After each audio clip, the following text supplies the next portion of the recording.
American people in general are begging for a leader to stand up and do exactly what you said. Speak straight to them, be funny, be strong. And at this point, a certain segment of the society, unfortunately, it's a large portion of the society, will take that even over truth.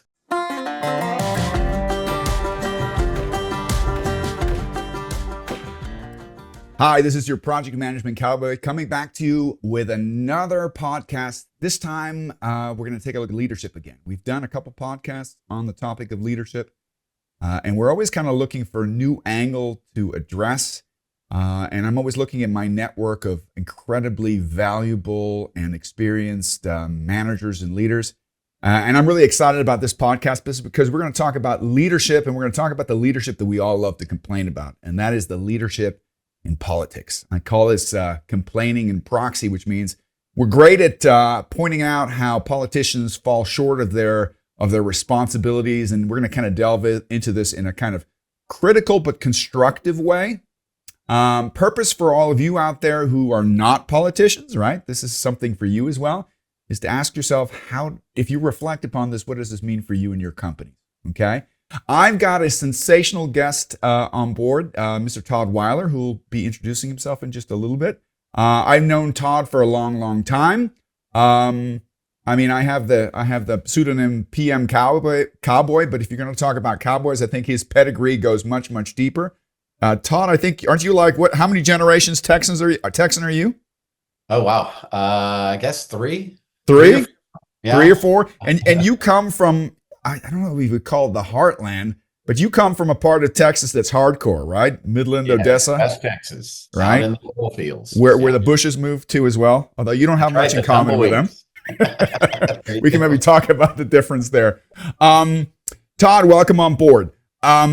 As it is tradition with our podcast, we always want to respect the people we bring on board, and also the listeners, and kind of let them get a little bit of an insight of who you are and what your background is. You've got an amazing pedigree when it comes to different forms of leadership. If I recall correctly, Todd, you also studied political science. That's correct. Yeah. Yes, that's one thing we had in common, right? That's so right. Go ahead, introduce yourself. Tell us where you're from and what brought you to where you are now and what you're doing now.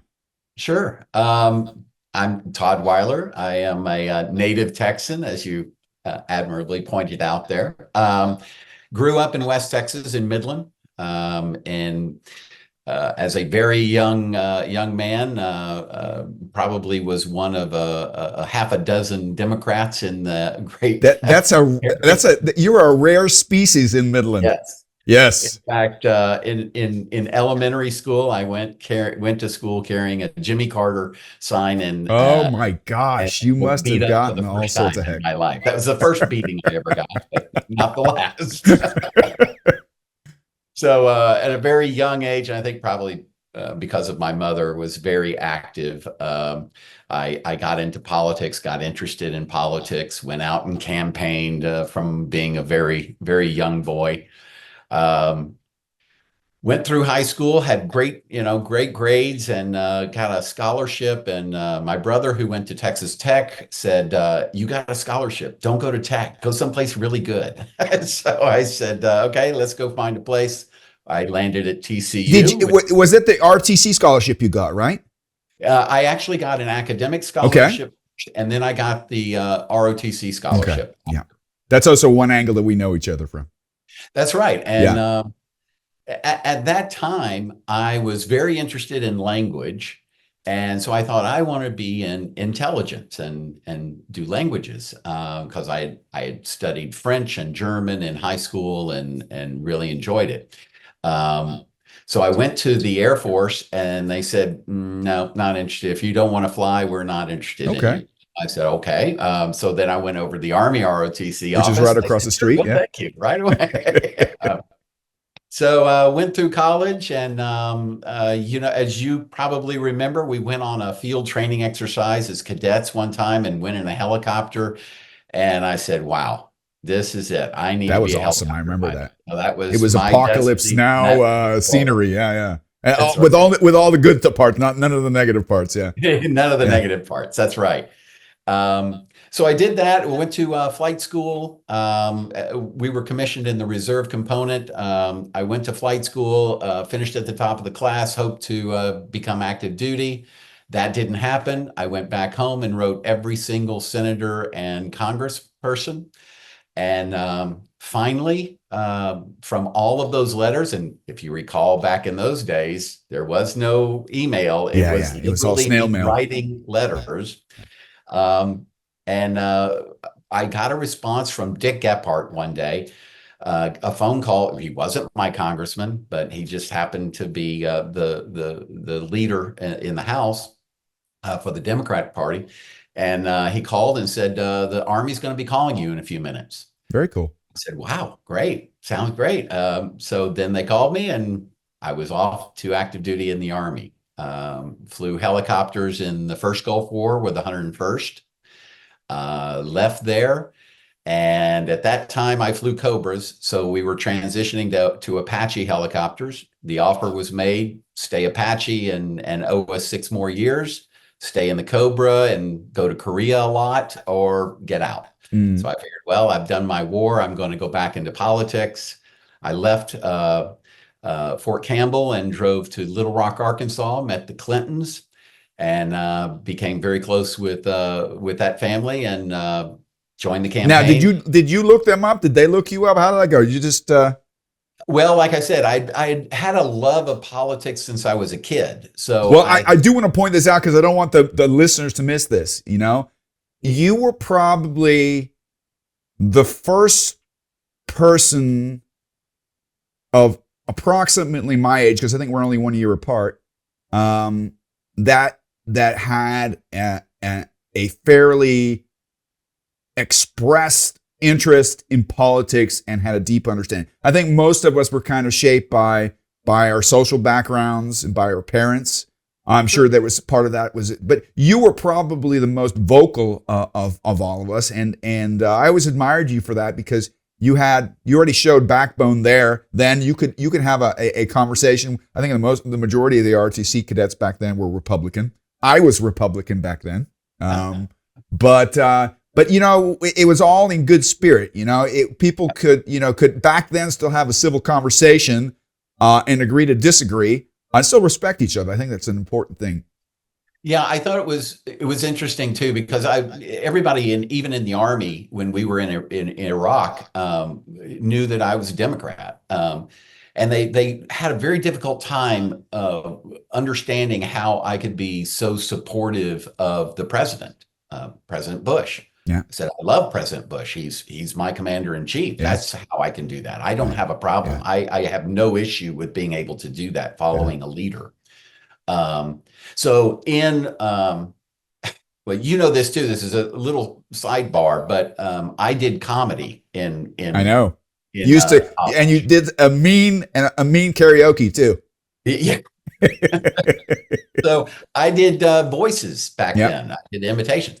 So I was at a Democratic fundraiser with Jim Wright, who at the time was Speaker of the House, and I introduced him. And he got such a kick out of it that he said, if you ever want to do anything or need anything, let me know. Well, it was 1984. I wanted to take time out of college and go on the campaign trail for Walter Mondale. So I called him up. The next day, I was heading out of college and going on the campaign trail. So I took 6 months off of college and Very went cool. to campaign for Walter Mondale in '84.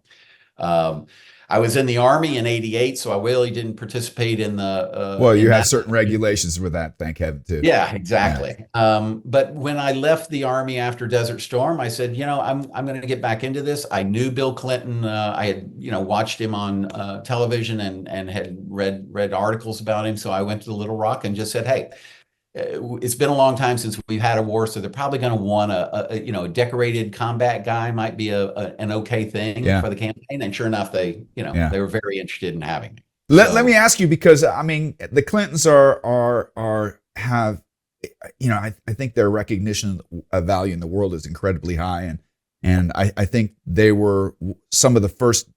He in particular was one of the first Democrats that even Republicans could get on board with in many ways. But you met him way back before his presidency. How did he impress you back then? Was he as imposing back then as everybody says who's met him? Everybody I've ever heard who's talked about him has said he had something about him that stuck out, that made him stick out.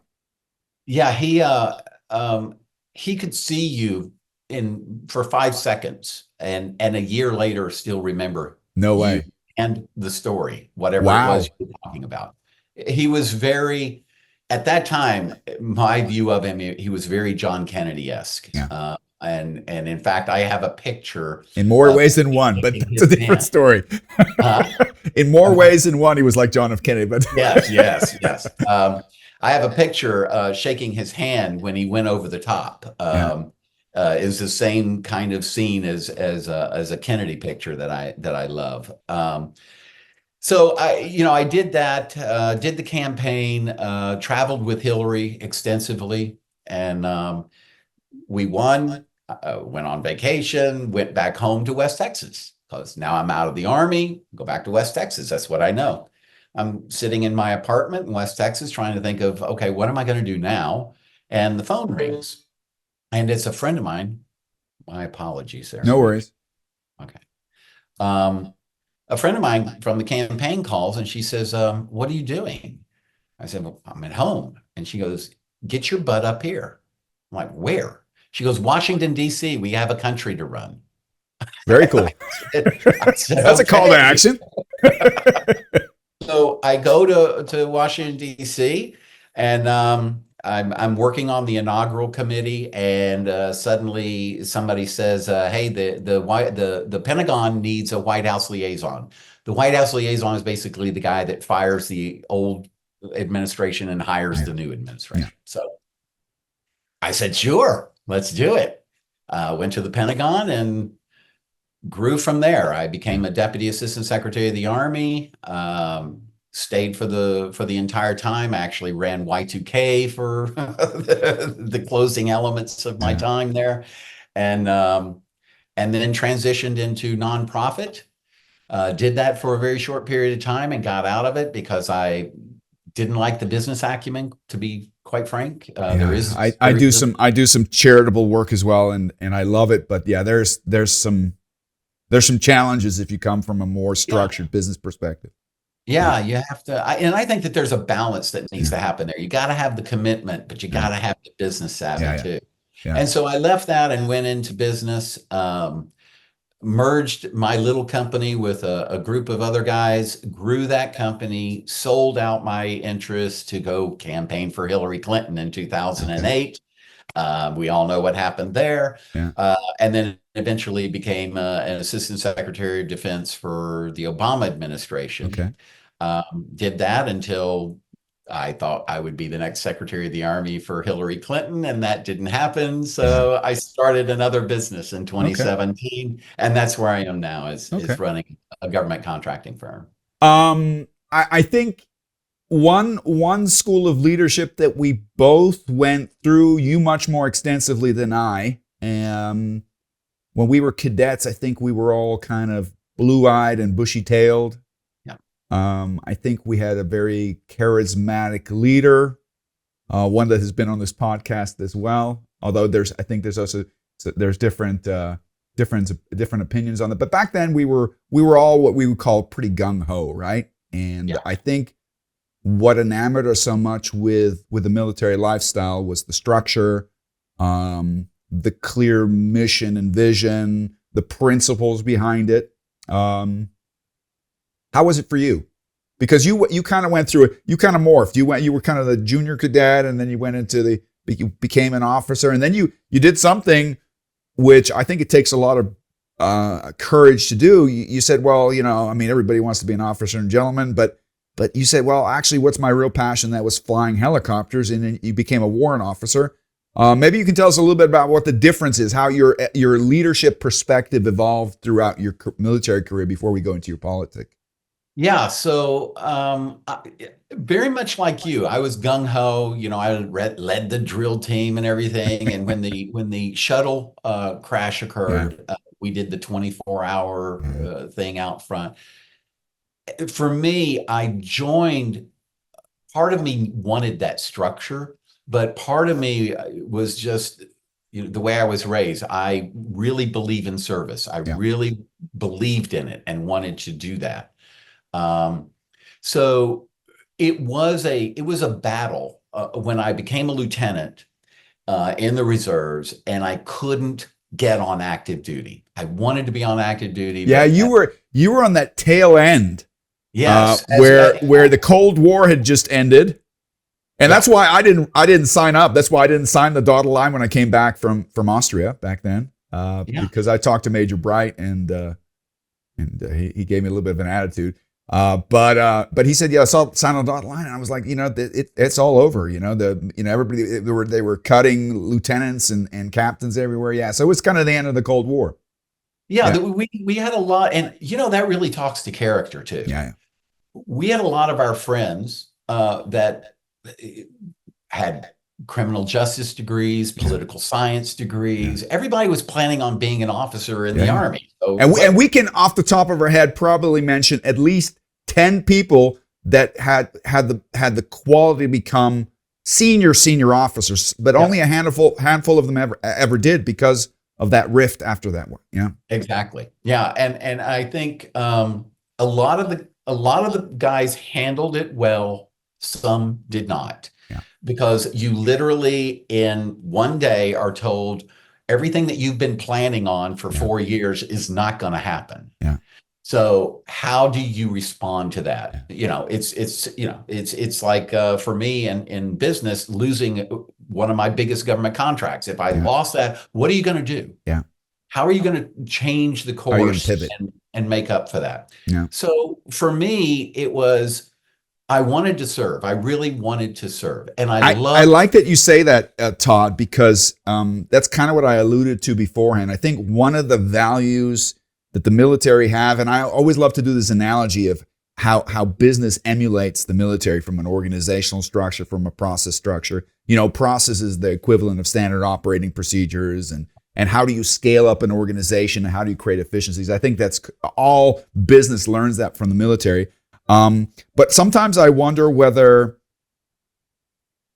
the business world really understands the true quality of leadership that is baked into the military. And a lot of people would think that's the command obey principle. It's not that. It goes way beyond that. It's that transcendent purpose of serving something greater than you.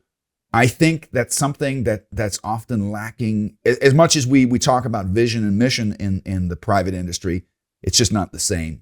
It's just not the same. Oftentimes it's not. If you get leaders that actually, believe in the solution, believe in what you're trying to accomplish, it's that nonprofit element that we were talking about. It's that true believer piece. Then I think you see it. Yeah. It gets lost a lot of time as the organization grows. And that's something you got to be very careful of as a leader, I think, is that, it's very easy to get into the inbox.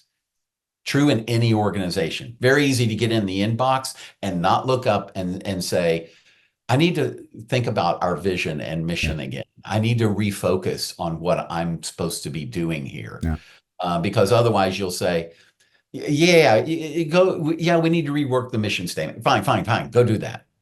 That's not right. You're the leader. You've got to be a part of that. You emulate that. I also think that good military leaders realize that although there's a very strict hierarchical chain of command, you're not going to get where you want to go unless you do management by walking around and you have a personal stake and relationship to your foot soldiers. If they don't see you, if they don't feel you, they're not willing to put their life on the line for you unless you're going to do the same thing for them. Right. And it's all leadership by example. I mean, we hear it. It's a phrase that's maybe overused, but it is true. And it's the same as for the business. Although I will say this, I'm sure if I were to ask you to give me examples of good leadership and bad leadership, you'd probably, in the military, you could probably give me a long list on both sides, right? I probably could. Yeah. What would you say were some of the better qualities of your superior officers that you had that kind of stuck out to you and shaped the way you became as a leader? Yeah, I think one of the biggest. And we had a mutual friend, Greg Allison, Yes. that taught Great guy. me every time we would go into the ROTC, he would say, word of the day, he had a word of the day. Altruism was the one that always stuck out to me.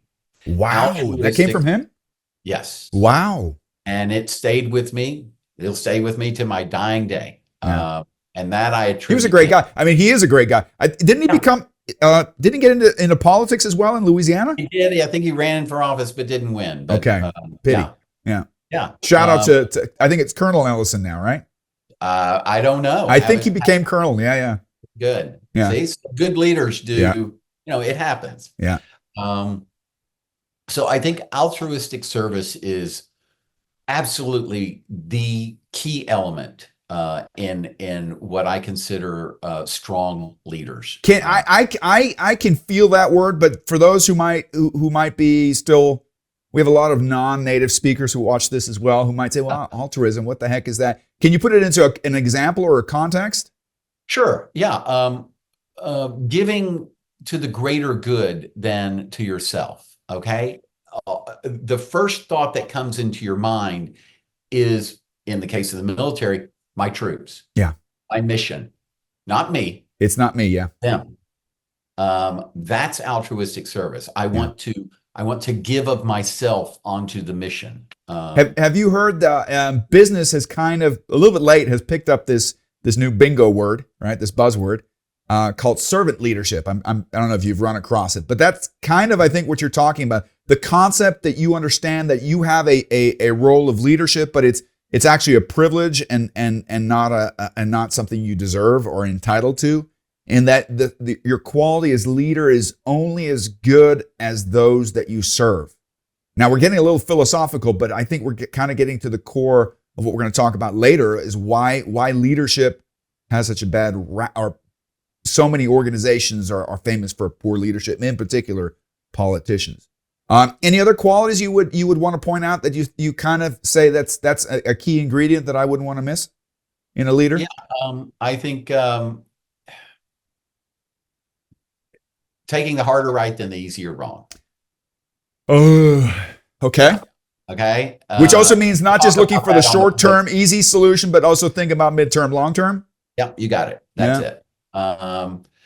And you know what's right, and it's just, we don't have the time, we don't have the money, whatever it is, we're going to have to do it a different way. No. Yeah. Harder right than the easier wrong. You know, another thing that was kind of baked into us, and I think we were maybe not as cognizant of it, that it was happening to us, because it was kind of a positive indoctrination. I'm a big fan of Stephen Covey, 7 Habits and Principle-Based Leadership. I love that book, Principle-Based Leadership. But when I read it, I constantly had flashbacks of some of the mantras and sayings that we picked up in the military. And I guess the best way to describe principle leadership is the life is full of complexity, and you often don't know what the solution is, and you have trade-offs that you have to take into perspective. And there's the short-term perspective, mid-term perspective, long-term perspective, and then there might be certain risks involved in it as well. And one of the things I loved about the military, especially when we're doing tax lanes and stuff like that, psychologists have long ago identified human beings will always do what's easiest. Okay. But rarely is that the right thing to do. And one of the things that I think the military was really, really good at already with young officers, and I wish that actually companies would do that with their young managers, that they had the same kind of training program, which doesn't exist. You come out of college and they assume you're a leader, which is a far cry. But this kind of principle, like leave no one behind. Okay. How do you deal, how do you follow the Geneva Conventions? What do you do when you're in a difficult situation? What happens when a commanding officer above you asks you to do something that's obviously amoral? Right. Yeah. Right. I think these are. How do you listen to those around you that otherwise might not be listened to? Yeah. We went to the good ones first. Without naming any names, are there? I'm sure you've had plenty of examples of negative leadership as well in the military. Are there any ones any kind of key things where you said, where you I often say we often learn positive leadership traits by experiencing negative ones. What were some of the negative ones you experienced?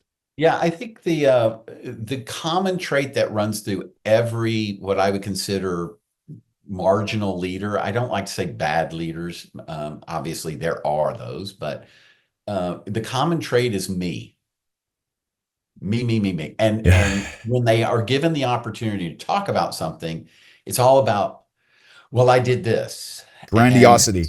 yeah, it's the me story. And that's a good sign right there that this is not somebody I understand completely what you were talking about. Some of the viewers might know what the heck this means. Right? Yeah, that is always, I think that's always been a surefire red flag for me. I mean, I think that's an area that I think we can discuss later. I think leadership is finding a good balance between being a showman, and you're a showman. I know your background, your stage presence and stuff like that. You know how to turn it up when you need to turn it up. But the question is, why are you turning it up? Is it to serve? Is it a means to an end, or is it the end, right? And is it all about me? And I think that a long time ago, kind of jokingly, I think I was having a couple beers with friends, and I was talking about, we were talking about negative aspects of leadership, and grandiosity was one of them. And I kind of came up with the 3 or 4 H's that a leader needs. Is number one, I thought, was humility. I don't care how intelligent you are. I don't care if you're Albert Einstein. I don't care. We could name a bunch of names: Steve Jobs and Elon Musk. In both those cases, in Steve Jobs, I saw it later on. In Elon Musk, I'm sorely missing it. That humility. Yeah. To say, hey, I might be brilliant, but I'm just brilliant in what I do. The humility. Second thing, and I think you'll appreciate, I thought humor. Yeah. Yeah.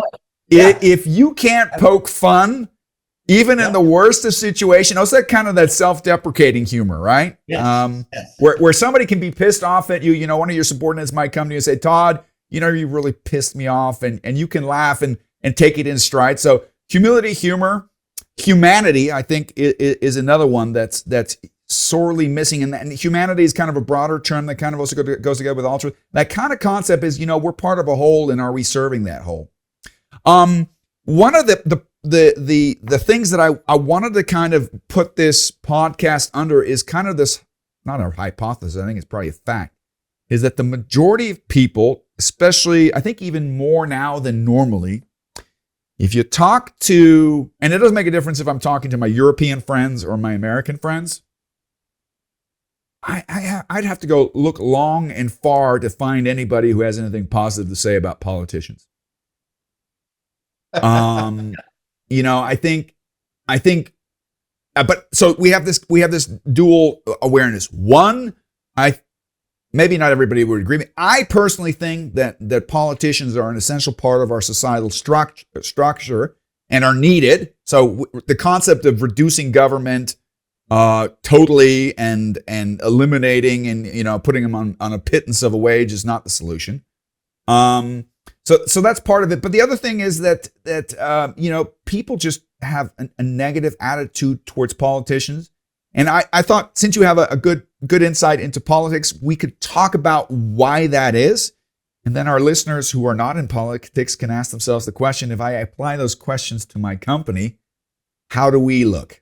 Okay. Let's kind of start off with some of the basics, since you have a poli-sci background. I sent you a list of some of my things we talk about. Let's talk about a hot topic that we always talk about as Americans, and that's the concept of democracy, right? I think if you say the word democracy, if you're Republican, or Republicans will immediately point out to you, America is not a democracy. It's a republic, right? Constitutional republic. Can you put that, is there anything you can say that kind of put that discussion to rest?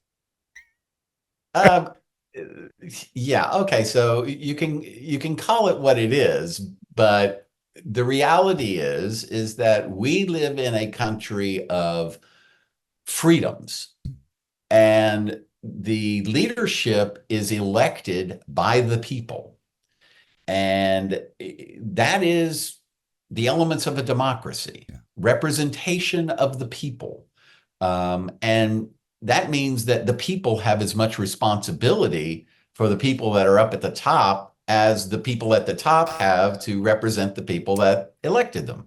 So that doesn't slide past the listener. I want to kind of underline that statement again. We're going to talk critically about what good leadership and bad leadership is, but we live in a system, and the system is a structure where there's multiple players, and voters are just as much at fault for the system as those who lead us. Every time you point the finger, there's at least three pointing back. So the question about democracy, is the United States a democracy? It's a democracy. I mean, it has a republic aspect to it. It has the whole, a different form of, it's not always a majority vote that wins. We've got the electoral college and stuff like that, which non-Americans don't understand. Maybe you can say something about that as well. I think many Americans don't understand.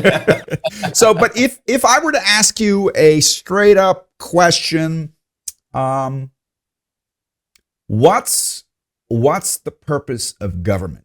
What is their overarching mission? I think the purpose of government is really to take care of the least among us.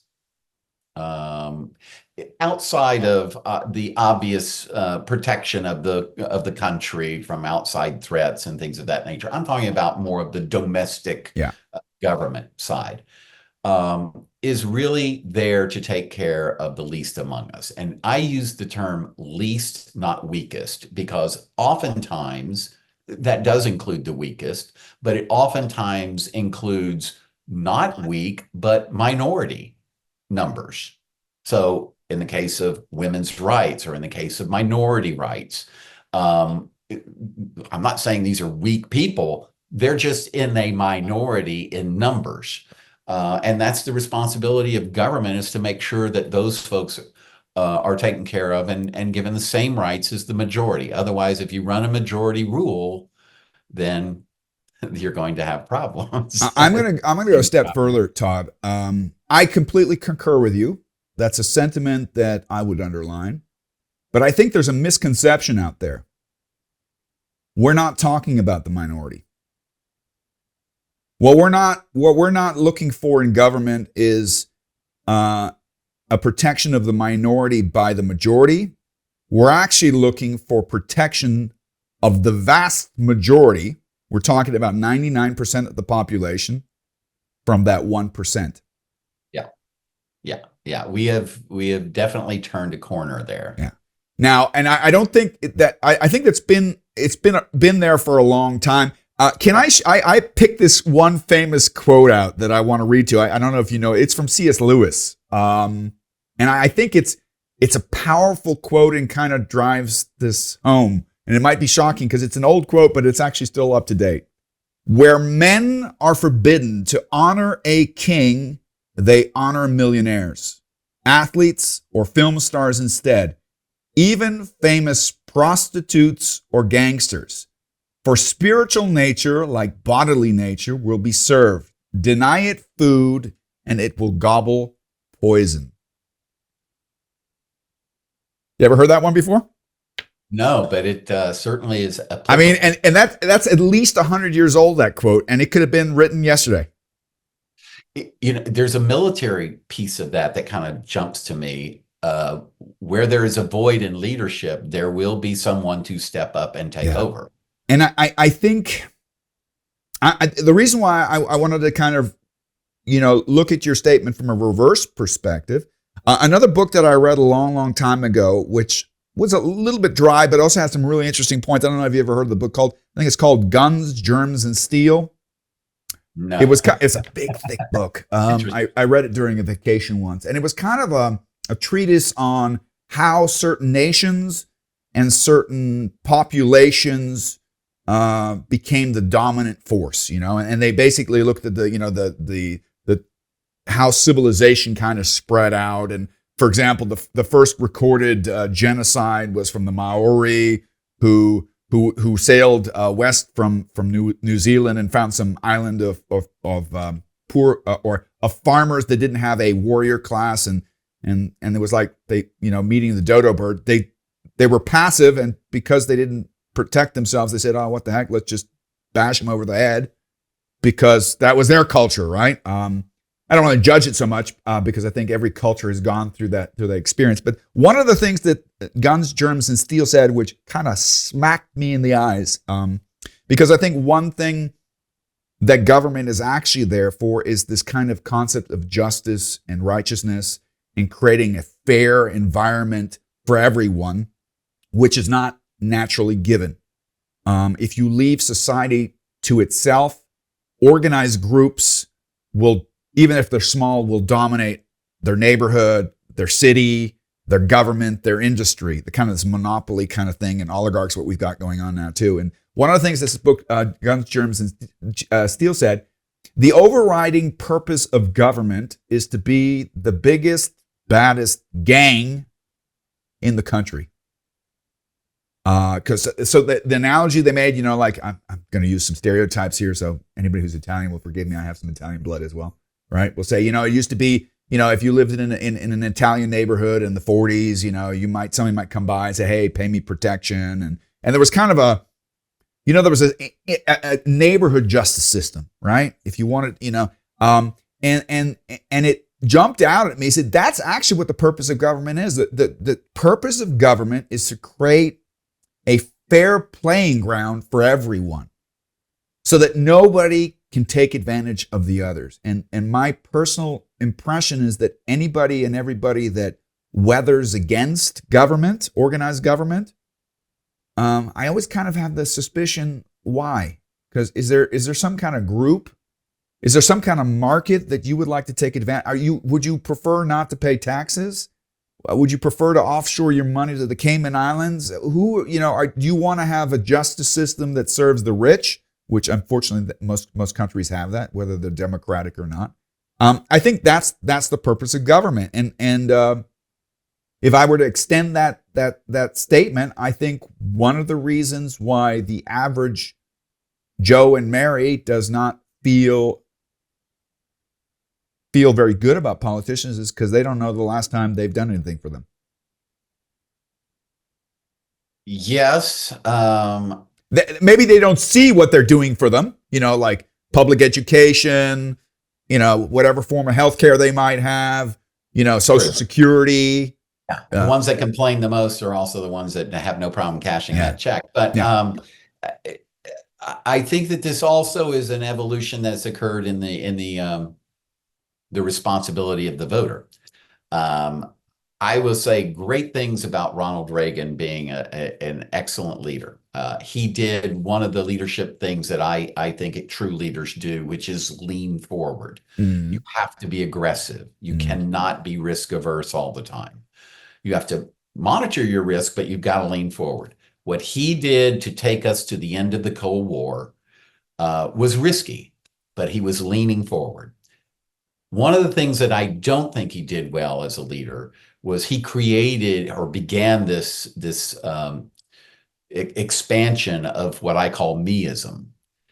Under the Reagan years, there was a lot of talking about you, tax breaks for you, money in your pocket. The trickle-down principle that never panned out. Yeah, and this whole meism kind of thing really took off in the 80s, and it built, it continues to build now. And so you have people in the majority saying, can't even say Merry Christmas anymore. This kind of feeling of the George Costanza Festivus. I'm constantly being barraged. Poor me. When I think the reality is, if you go back and you think about it, it's the piece that's missing there in terms of people looking at their government, is that government is not there just to serve you. Government is there for a bigger purpose. It's there to give us that vision. It's there to give us that hope. It's there to bring you're hungry, you're poor. It has a lot of purpose. It has kind of also a holistic purpose to say, hey, I'm sure you remember that with Jeff Bridges, that famous scene from that movie, where he's asked what makes America so great, and he initially doesn't want to answer the question. That's one of my favorite. Yes. And you know what's great about Jeff Bridges is a self-proclaimed Republican, not a modern Republican, so they might call him a rhino. But that whole dialogue, what do you mean? We're 27th in child mortality and in 20, I don't know what the numbers were, 17th in literacy, and stuff like that. Yes, I remember that. Yeah, it's a great scene. So I think you're alluding to something really powerful and this is, if I were to coin it so we can discuss it further, I think what people, and it's such an abstract term, what people look for in a leader is the ability in a absolute chaotic and uncertain time to, with a backbone and certainty, and that's what you kind of alluded to with Ronald Reagan. You never doubted where he was going. Right. He had a clear vision. He had self-deprecating humor. Yep. He was respectful towards the other party. Yep. I mean, he knew how to strong arm them. I think that's part of leadership as well. You got to know when to, put up the fists. But other than that, he was a gentleman through and through, and his wife was as well. You might like her or dislike her, but she really filled those shoes of first lady. Sure. Right. Yeah. So that's interesting that you said you respected Bush as well. Both of them, or just one of them? Very much. I have a lot more respect for George W. now that he's out of office. I think I reflect more on it. At the time, I was, I thought it was not a good presidency, but reflecting back, I think it was good. Walter Mondale. People will be like, "What are you talking about? Who's he?" Walter Mondale. You might find a Chrysler somewhere that still has a Mondale sticker on it. Yeah, probably. Walter Mondale ran in 1984 against a very popular Ronald Reagan. And he did something that I don't think you'll ever hear a politician do again. But it is true leadership. He stood before the Democratic Convention, accepting the nomination, and said, "Let's get the facts straight. President Reagan will raise taxes, and so will I. He won't tell you I just did." In the end, Ronald Reagan did raise taxes because he had a runaway debt in his second term. And Walter Mondale was right. And Walter Mondale got trounced in the election. Not only for that, but Reagan was on a pathway. He was going to get reelected anyway. But I look at leadership like that, and that is, that's the harder right than the easier wrong.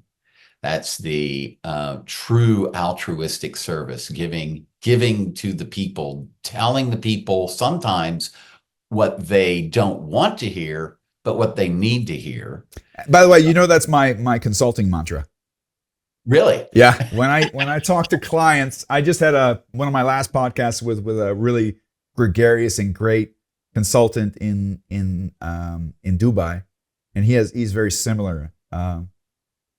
He also says, when he coaches people, he vets them. He says, "Are we compatible?" Because he says, "I'm not here to tell you what you need to hear." And that's the first thing when I talk to clients and they give me pushback, like, "Why are you saying that? That's not what I want to hear." I said, "Well, let me make this perfectly clear. I'm going to charge you probably a lot of money, but my job, I have a deeper and longer responsibility to you that transcends what you want to hear and the easy road. Okay? My job is to tell you what you need to hear. I'll try to do it in a diplomatic, constructive sort of way. But I will tell you what you don't want to hear instead of telling you what you want to hear, because if I tell you what you want to hear, I'm going to be the one you blame. And I don't mind you blaming me for my decisions or my suggestions and stuff like that. But I have to look in the mirror. I have to be able to say, "Hey, listen, if you're going to blame me, then blame me for something that I'm accountable for, and not something, I'm not a puppet. You don't stick your hand up my skirt and tell me what to say and do, and then I'll take the blame for you." that is that transcends so much right there, what you just said. Military leadership, business leadership, if you find yourself not where you want to be, doesn't have to be, you don't have to be in a crisis, but it certainly applies in a crisis. But if you're not where you want to be with the company or the organization, look around. And if you just are sitting around people telling you, oh, yeah, absolutely, you're right about that. Good. Oh, I definitely would go with option 3. Is that what you wanted? Was it option 3? Yeah, that's absolutely a good option. If that's what you're surrounding yourself with, you need to take a step back and look at cleaning house, quite frankly, because you need that. This kind of segues into my whole DEI pitch. You need diversity in your realm, if you will, in the people around you. Diversity in thought, diversity in background, diversity in ethnicity, you name it. Diversity in geography. People from the Midwest think differently from the people in the South. And you need to have that perspective brought to create the best decision making.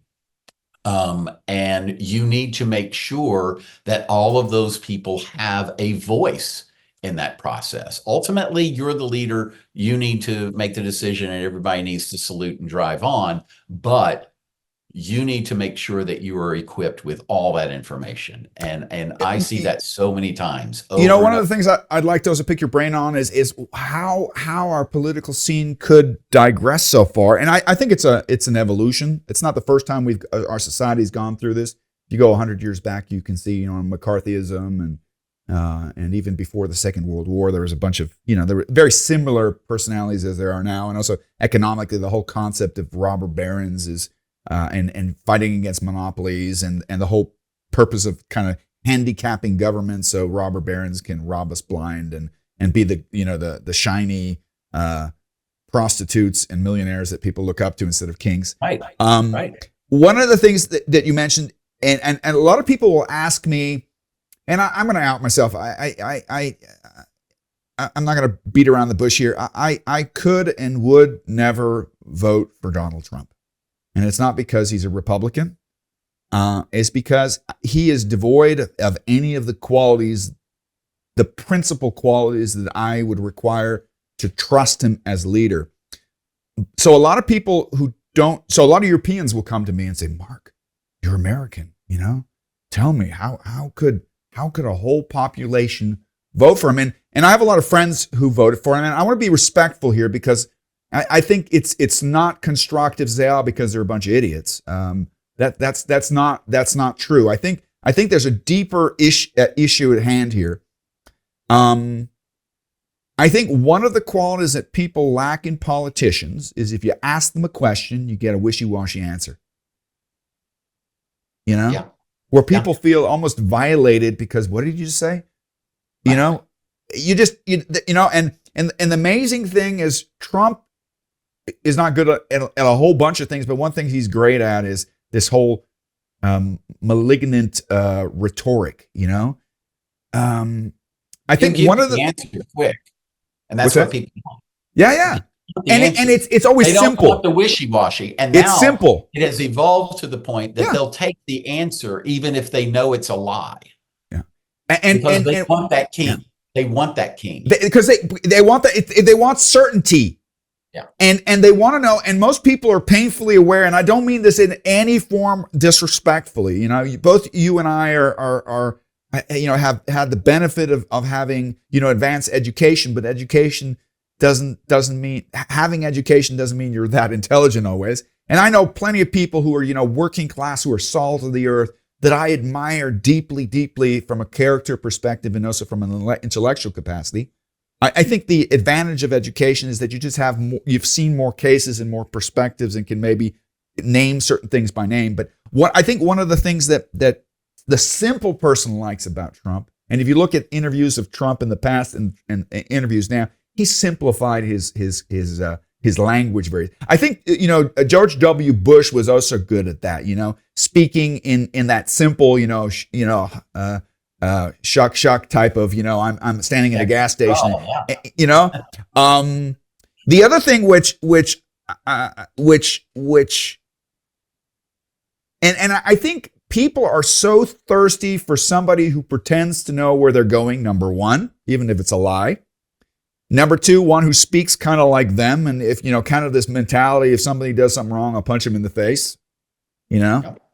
And the other thing which I find, what you mentioned with Mondale, I think is the highest level of leadership ability is to speak to a crowd and tell them what they don't want to hear, but give them faith and perspective on how, hey, let's put our shoulders together, let's put our arms together and we can make this happen. And I find right now, politically, rhetorically, often when I look at some of the Republicans speak today, when they say something, when they make an ad hominem about the other party, about what they're going to do, they're going to cheat in the election, or they're going to tell you a lie, or they're going to do this. It's really, really easy to say, because what they're basically telling you is they're going to blame the other party for what they intend to do, but you've already painted that fence. So the Russian nuclear threat from Ukraine. Yeah. Ukraine's going to use nukes, or they're going to do something bad. Yeah, that's because you're about to do something bad. Yeah. Right. Yeah. We got it. So let me ask you, what is your take on the political arena in the United States right now? How would you agree with me that it's degraded pretty dramatically? 100%. And I think you hit on it.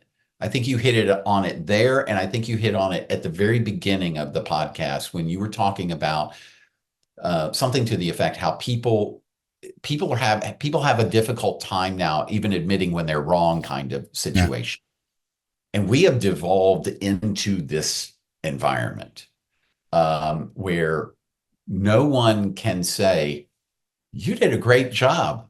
That was really good, Mr. President. You did a good job. No, can't do that. And at the same time, can't say, yeah, I made a mistake. I actually, wasn't in Tiananmen Square. I don't know why that happened, but I clearly made a mistake there. You got to own it. Yeah. And I think the American people, what I just said is the American people. We've all become that to some extent, not everybody, but it has permeated a lot of our society. And we've gotten to that point in our leadership. And I think that the American people in general are begging for a leader to stand up and do exactly what you said. Speak straight to them, be funny, be strong. And at this point, a certain segment of the society, unfortunately, it's a large portion of the society, will take that even over truth. My analogy for that is, Americans are big fans of sports. Yeah. And kind of baked into the sports is the principle that you could lose. Our old university has had a great run in the last couple of years, but this year, the big bowl they went to, they were violated. They really played poorly for the fact that they had such a good season. So that's also part of the American psyche, but Americans are in love. I think it's a part of our essential psyche that we have to feel that we win, because it kind of confirms our belief, our self-belief, the concept of American exceptionalism. Yes. I think what's dangerous when political parties play with a concept, hey, listen, winning is more important than winning fair or square. This concept, it's ride or die with a team. If they cheat, you only see when other people cheat, but you ignore it. This is a phenomenon I notice is, the Democratic Party holds itself to a certain standard, and there's consequences. If you remember the old, when Bill Clinton was impeached, I was like, okay, I'm not going to judge him on a marital moral level, but he was a president. I don't really care, excuse my language, what affairs he had. because it doesn't have any immediate effect on me and had no effect on the government as a whole. I mean, you can judge him as a purpose. Why impeach him? Why am I impeaching you on one level for something that you probably have to figure out with your wife, you know? On the other hand, I mean, nowadays you can say whatever you want, grab them by this or that, or you can, you can have affairs with porn stars, you can have underage things, and you can be grabbed in a public theater and while you're vaping, and everything is okay. But and this is what I'm talking about. This whole concept, I kind of have the feeling that the strategy of one party, which I hope will change again, I hope the Republicans take back their party, is this ride or die, whatever we do is okay, to the point of even to considering storming the Capitol or annulling the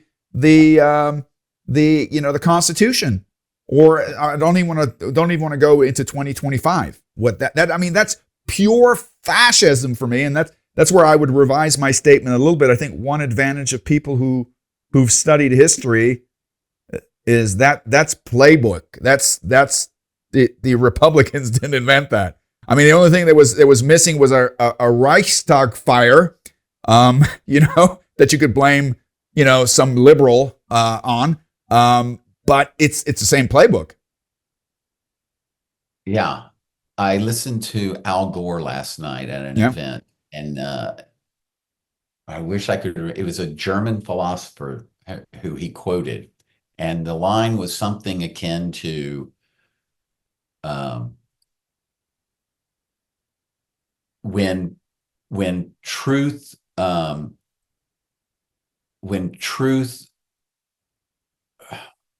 can't remember. Basically, it is when you no longer are interested in hearing truth, that is when you're interested in hearing power. And so his point is that we're not at the fascist level. What happened in World War II is nowhere near where we are right now. But his point was, when lies, just downright lies, control the narrative, that's like my truth. My truth. When I hear that, that's a red flag for my truth. The earth is flat. That's it. That's it. That's it. And that is the critical step that you've got to we've got to stop. We've got to stop this now, because we could be on a path to something like that. And we hear people saying it, I think one of the things I think one of the things that the present Republicans have shown us is, we thought there was safety, that our political system was, of having two-party system, and that the rules were so, ingrained in stone that there was safety. I think what the present Republican regime has shown is that you can bend. There's a lot of things that are not laws. You can get away with, if you have, as we say in Yiddish, if you have chutzpah, right? If you dare, there's all sorts of stuff. And then you just, you do the old Shaggy song, "It Wasn't Me." Yeah. Yeah. Let me ask you, what do you think were some of the contributing factors? Because like I said, I used to be a Republican a long, long time ago. I've become a diehard Democrat, but saying I'm a Democrat today, mainstream Democrat, is like saying I was a normal Republican back when. It's really a shift. What do you think has contributed from a societal perspective to this? Because I think if we reflect on this, we might say, well, what do we have to change to get true leadership? To kind of get that same leadership that we had before and during the Second World War, where we had exceptional presidents who made really hard decisions when it came to taxation and redistribution and really, investing in the infrastructure. What has happened that we have this big cataclysmic shift in attitudes? The Republican Party you can't recognize anymore compared to 20 years ago. What do you think has contributed to that? And by the way, it's not good for the Democratic Party because we have this two-party system. If that one leg is gone, you have no checks and balances. Controls. Yeah. No boundaries for either side. It's not a good situation. I think it's meism, money, and a loss of ethics. And to this point, I am not a religious person, but I do believe that as people have moved away from the church, and oh, by the way, when I say church, I don't mean the Catholic Church, I mean all religion. As Americans have moved away from that, and oh, by the way, the religious institutions need to take responsibility for that, because that didn't happen because people became evil or anything like that. It happened because big mega churches were ripping off people, and they got into politics, and they still are.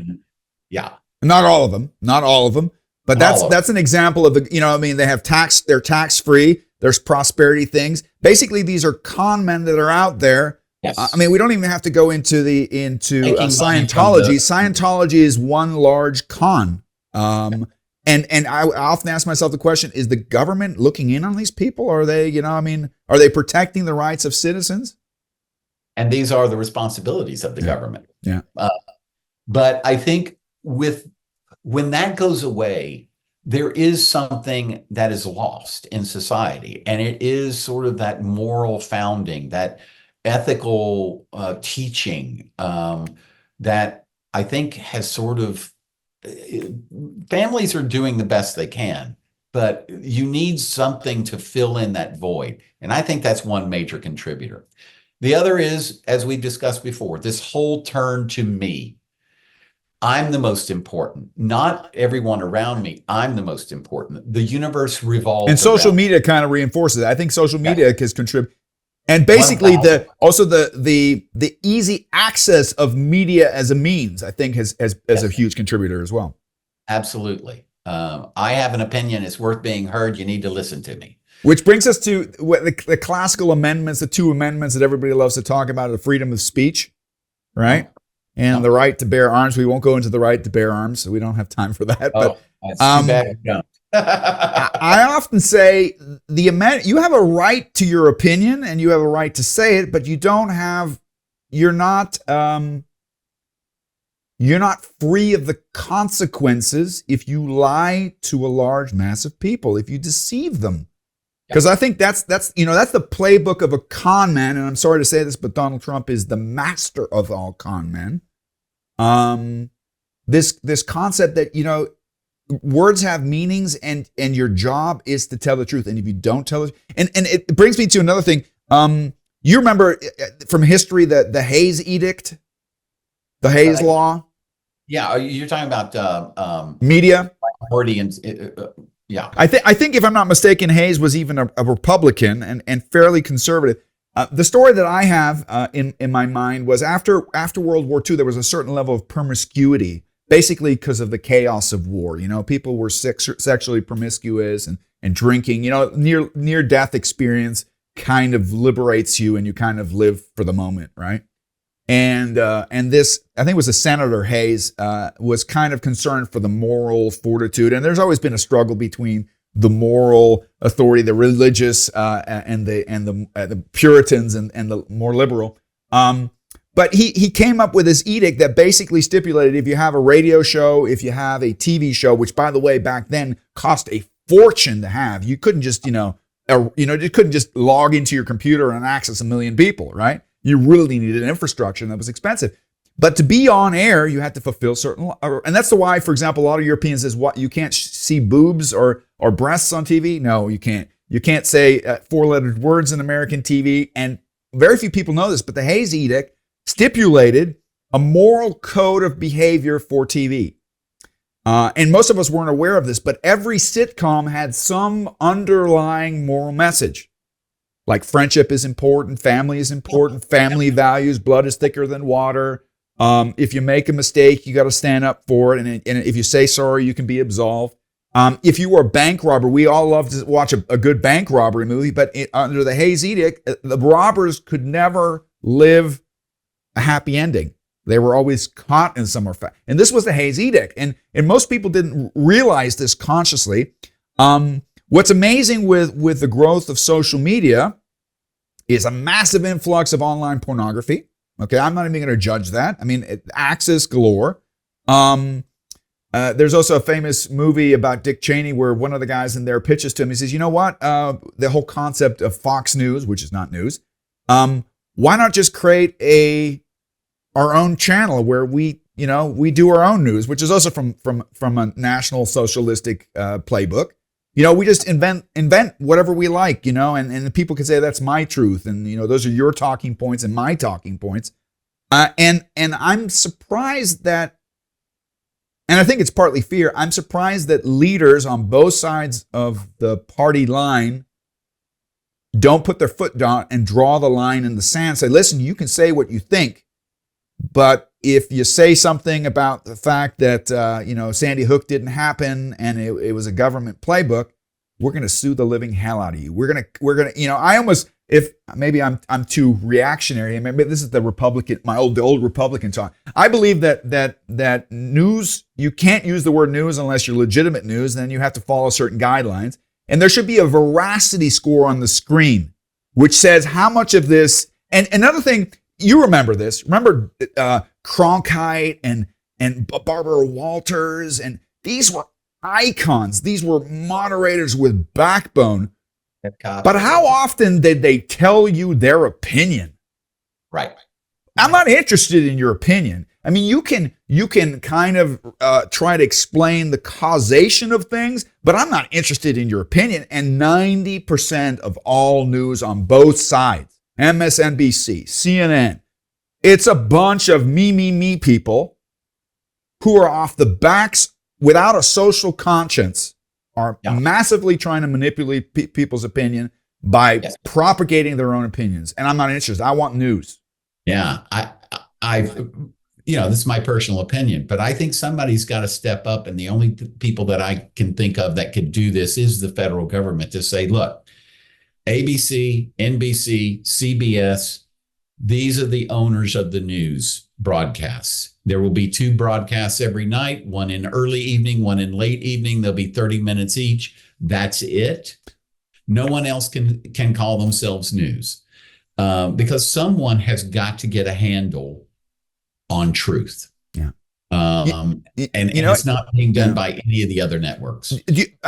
I couldn't concur with you more. I just don't know. I think we would really need an incredibly charismatic leader. And I'm going to maybe take this from a different perspective. I think one of the reasons why Donald Trump is popular with so many people, because he's willing to do that the wrong way. Yes. Yep. You know what I once read a book on the history of demons and devils, what the tradition in history is, and one of the academic theories is that there's charisms or jinns that have different functions, and sometimes demons are there to test you, and to see, is this where to kind of a moral test. Sure. And I think one thing, what's that?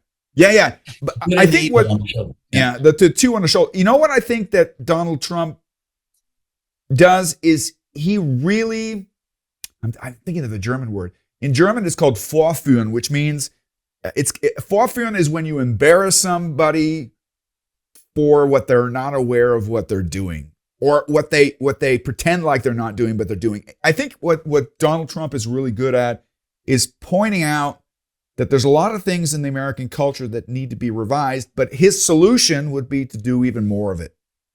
Yeah. And the question is, will we learn from this situation, and will we change our ways? I think it's going to take a lot of courage, because I think it's that unpopular truth. How long do we have to suffer under the uncontrolled social media, which is, by the way, one of the greatest inventions of humanity? It's the first time, I mean, it puts Gutenberg's printing of the Bible to shame. It's the first time that every human being, even the most poor person somewhere in the backwoods of the world, has access to information.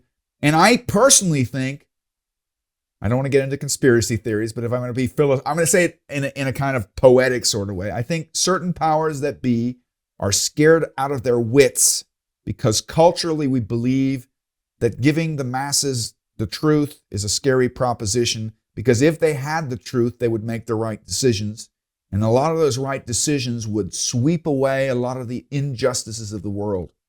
Yeah. And that's a deep, profound belief that I think that's the purpose of government is to kind of uphold that, to be that knight in shining armor, that self. And what you mentioned before, and I think the purpose of democracy and the big difference between, a monarchy and a democracy is you get your shot, and if you piss us off, we're going to vote you down. And that's why I told you before, and I think one of the real good rhetorical tricks that Trump does, and I just recently heard somebody who was speaking for Trump say this. I think it was Elon Musk who said, yeah, you have to get out there and vote. Yeah, that's what we all believe in. Okay, everybody should vote. And he said, you need to get out there and vote because if you don't, this will be the last time. Yeah. And I'm like, you son of a gun. You've just openly said what Trump would love, what the Republicans have been doing for the last decade, limiting access to voting. Making sure that, it's at inopportune times, restructuring the voting segments within the country. I mean, you probably know this better than me, Todd. If we were to go by pure numbers, okay, I once heard this, maybe you can verify this. If we went by actual numbers, the Republicans wouldn't win for a long time. Well, they still have the Electoral College. Yes. So, right. Always remember that. You want to at this stage maybe tell non-Americans what the original concept of the Electoral College is and whether that's a hard truth that we need to revise in the future? Yeah. So at its fundamental level, it sounds pretty good. The Electoral College is there to make sure that the big cities, the big population centers that have beliefs in one way or they're on the coast, so they have different economic priorities and so forth, aren't overriding the interest of folks in the middle part of America, the farmers, the people that are the flyover states. Flyover states. That's correct. The way that this has evolved, though, and there is merit to that at some level. The problem with that, though, is that now the reality is that once the Democrats lose Montana and West Virginia in this election cycle, I don't believe that in our lifetime you will ever see a Senate controlled by the Democratic Party. And that also applies over to the Electoral College. That what has happened now is that we've gone the other direction. And now states that have very small populations have equal power. I think Montana has 8 million or something like that, or some ridiculous number. Very small number. So they have almost equal power as the most populous states. And so it's when time and time again, as we're beginning to see now in electoral cycles, that you see an opposite occurrence between the popular vote and what the result of the election is, it has to raise a concern that you say, okay, we need to fix this. Now, the problem with that is that the other side doesn't want to fix that. Well, because it's to their disadvantage.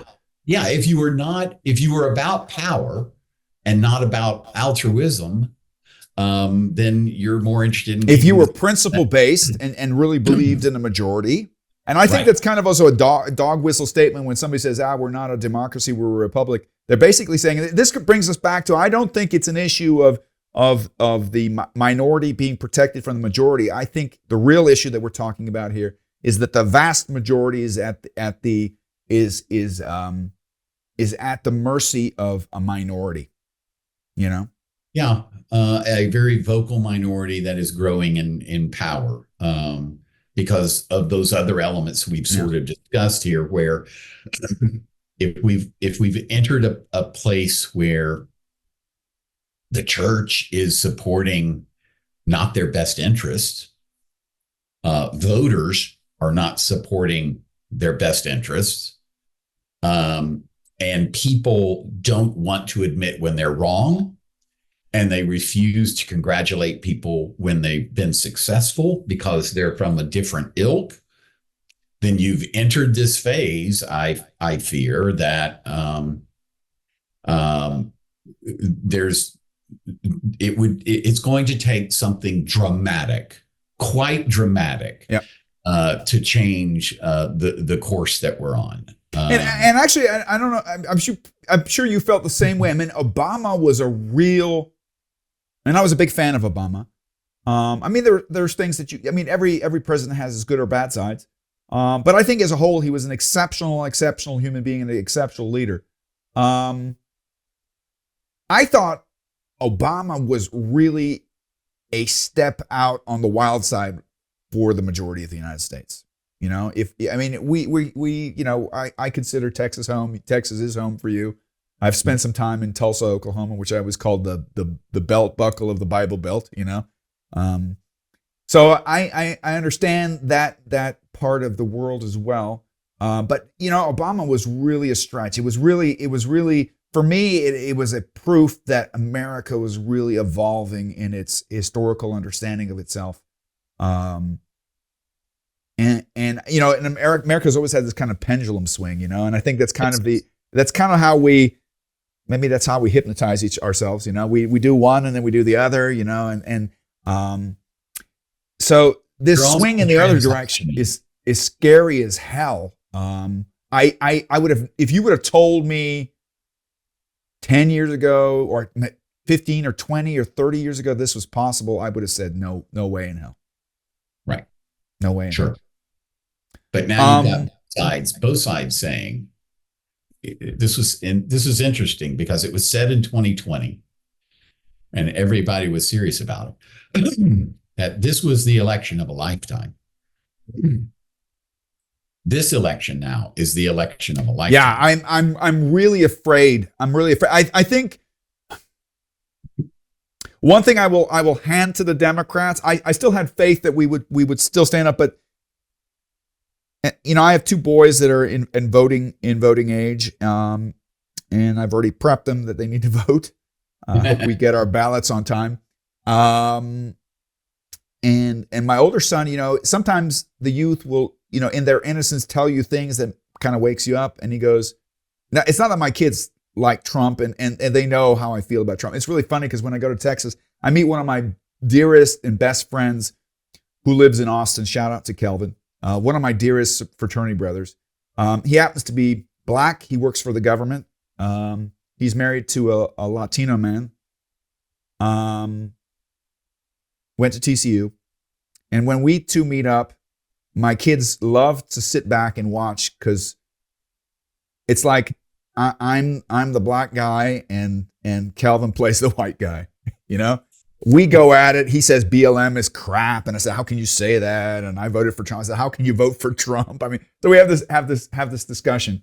Yeah, I think this next vote is going to be really important. And my older son says, "But I can't vote for Biden." And I go, "What did you say?" I said, "I'll tell you right now, I'm not paying for the flight ticket if you're going to vote for anybody else." But you know, the thing that those of us who want at least the good part of the old system to remain have to understand that there's some legitimate concerns out there. And I think Biden was a great man. I think he was, you know, he's kind of brought us back to the mainstream. But just on a surface level, he was not. I mean, by the same means, Trump is not. You know, there's an age limit for when you can be. What is it? 34, something like that. 435, I think. Yeah, something like that. I think there should be an upper limit too. You know, I mean, I don't think geriatrics should be presidents. I agree. I absolutely agree.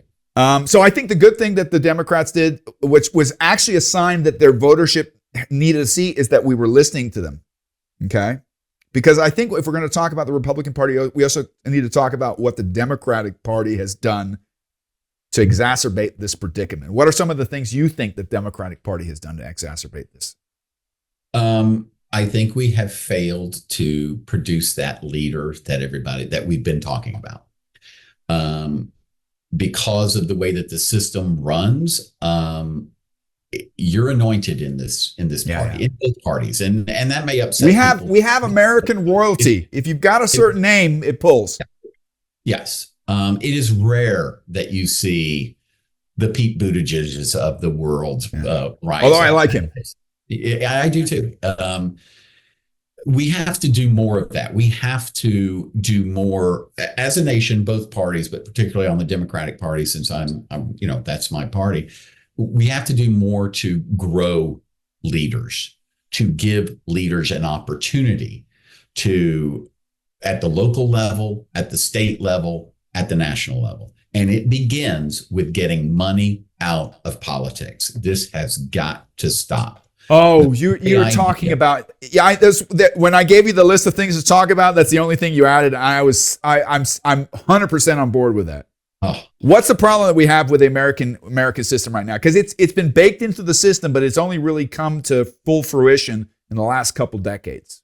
Well, American democracy is for sale. Yes.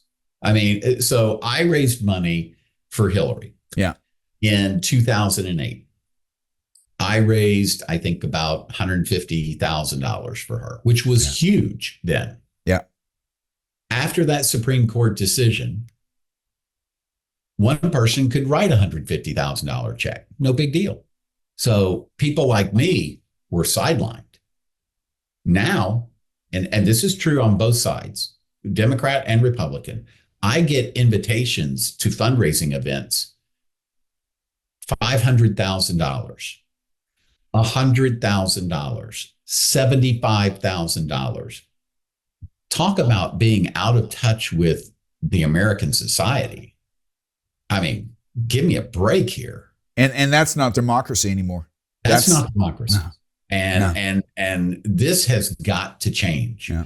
And it's not a problem with either party. It's with both parties. It's a problem with the system. It's a problem with the Supreme Court. We have got to change this. We've created a kind of a form of feudalism. Yeah. Yeah. I absolutely agree with you. So it basically takes what could be an amazing leader down the street here off the playing field. Because I quite honestly nowadays the system is I think people have played with a system that they know all the ins out. For you to even come, how in America we always say, a dishwasher can become a millionaire and every kid out there can become president. That's a wonderful story. But the amount of dirt I think you partly have to go through to be able to get there, and the amount of people you have to please so that you have a dying chance. I'd really like to know how many millions is it? Is it close to $500 million that you have to raise to become president, or even more? Oh, it's much more. Yeah, I think you're closer. And it's ridiculous. That is absolutely ridiculous. And what most people are not aware of is that these are individuals. This is not even 1% of the population. We're talking about 0.01% of the population. Yeah. That is going to stipulate our future and basically are working into their own pockets. Yes. And every time you say, we need to curb that, they talk about socialism. Yeah, well, you're taking socialism for yourself, but you don't want it for the masses. Everybody wants that. Everybody wants that government contract. Everybody wants to do something for the military. I want to do SpaceX. I'm the richest man in the world. But why are you the richest man in the world? Because you're the richest man in the world because of taxpayer money. Yeah. Should I say something that'll make you smile and probably piss off a lot of my friends? One of the things that I always find annoying and also humorous about our American friends is this whole Cold War remnant understanding of what socialism is. There are very few Americans that actually know what socialism is. It's not communism. Okay. And there are lots of examples of good socialist systems. What socialism actually means is when the government works for the masses and not for the individuals. Right. But that's just something that you can't get historically into an American head because it's so easy to label. This is the ringer statement that will piss. You know what the largest socialist organization in the world is? No. The U.S. military. Yeah, that's a good one. and another thing, and then the same vein, so what does that mean? They'll give everybody a chance. They don't care if you're a high school dropout or whether you have a college degree or not. They're gonna make the most out of you, right? Be all you can be. and they'll treat you fairly, make sure you're and fed, they'll give you the GI Bill, Yeah. and they'll give you benefits, and they'll give you a square meal. I mean, the consequences that you have to pay for it potentially with your life or with your health, but even then you'll get VA benefits and stuff like that. So this is, if people and everybody and the military is holy in the United States. If you say anything against the military, you can never become a politician. I wouldn't say anything against the military, but it's the largest socialist organization in the world, hands down. Okay. By the way, every government. By the way, go back to that. Go back to our earlier conversation around if you surround yourself with sycophants, you'll never improve. I think that there's a lot of issues with the military that need to be. Absolutely, absolutely. Also the whole spending thing. So that's one thing I would say, and this is another thing that I've never found even with people that I'm really close with. So you kind of addressed the issue that one of the problems we have with.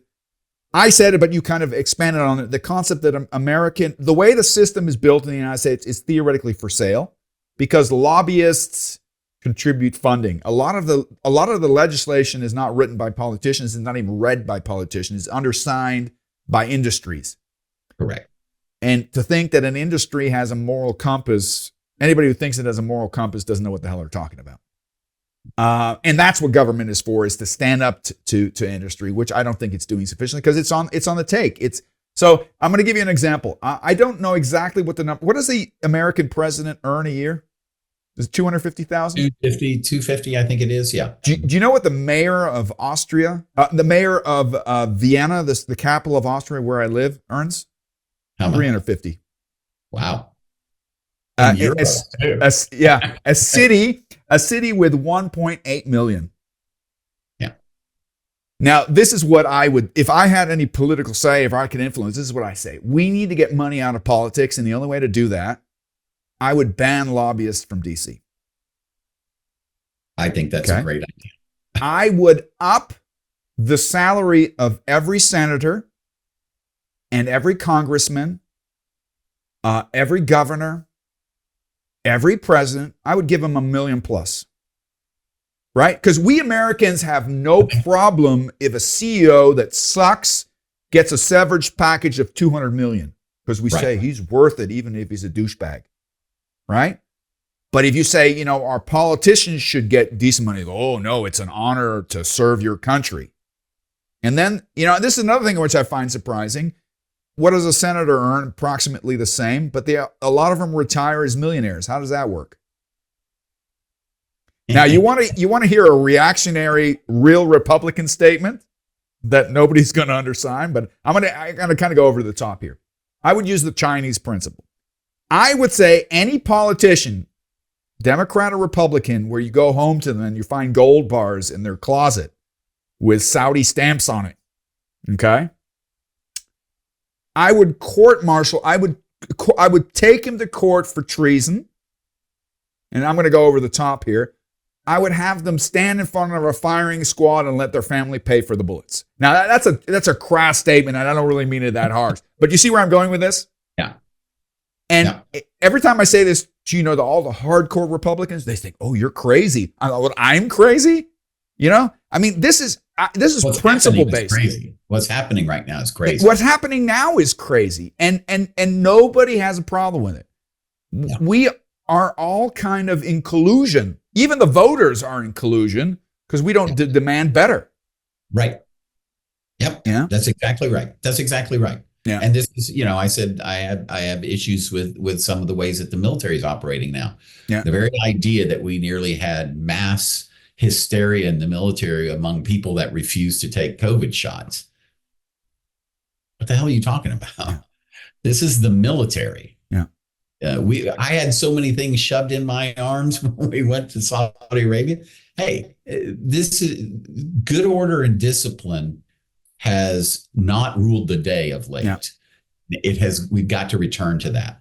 In the society side of the house, we have, brother's keeper, onto the least of us. We have got to think about these things more. We have got to start thinking about the community that we live in, the planet that we live on, the people that we live with, and try to make it better. And there is a role for every single person in that. You said earlier that if everybody knew the truth, then in many cases we'd be ousting the leaders, Yeah. And things would change. Well, that may, it's sort of like maybe that's the thing that has to happen if we're going to stop this freight train of these dictatorial wannabes growing across the world. So to get away from my originally maybe over the top polemic statement about holding people accountable, let's leave it. Let's make it emotionally intelligent and say, okay, what is your take on holding leaders accountable? Because this is not only an issue in politics, and in fact, I think the Republicans are kind of pushing that thing. As long as you're president, you can do whatever the hell you want. Okay. Yeah. It's the same in corporations. People who cost governments, countries, even shareholders millions of dollars often have severance packages and are never held accountable. How do you feel about that? Does that create a fair playing ground for leaders? No, and corporate governance should be taking responsibility on that, but so many times they don't. And so it sort of falls back on the responsibility of government to try to do that. But how do you do that when you can't clean out your own house? There has to be a level of accountability that comes back. And that's true, again, goes back to the voters. It's true for everybody. We got to get back to having accountability for actions. Cannot be an excuse anymore. We've got to stop with the excuses. We got to stop with the finger pointing. Not everything is every El Salvadoran's fault that came across the border. We've got to get away. But that's the easiest explanation. Of course, it's the easy out. Exactly. Find the weakest among us to blame our problems on, and that's what we see over and over again. If you kind of watch the hearings where they drag in these corporate leaders that paid themselves big bucks, and there's always an excuse. There's always an excuse. There's never the buck stops here kind of line. And I really got very personally angry in post 2008, the economic crisis, when the federal government bailed out so many of these large companies, including the industry. And what did they went and gave these massive bonuses to their leadership. What in the world? What in the world? Or the story, for example, that the pharmaceutical industry got taxpayer money in Europe and in the United States for the research for COVID solution, and they earned so much money with that, but we that footed the bill, the costs, don't get a return on investment. We don't get a payback. Don't get a return on our investment. Yeah. And that kind of goes back to the whole. So where was the return on our investment after 2008? We got to see this in the post-Cold War world when the American public said, we want a return on our investment. We want our peace dividend. We need to be saying now, we want a return on our investment when we bail out these companies. Yeah. And how we get there, I don't know. It all comes back to leaders. People have got to just say, I screwed it up.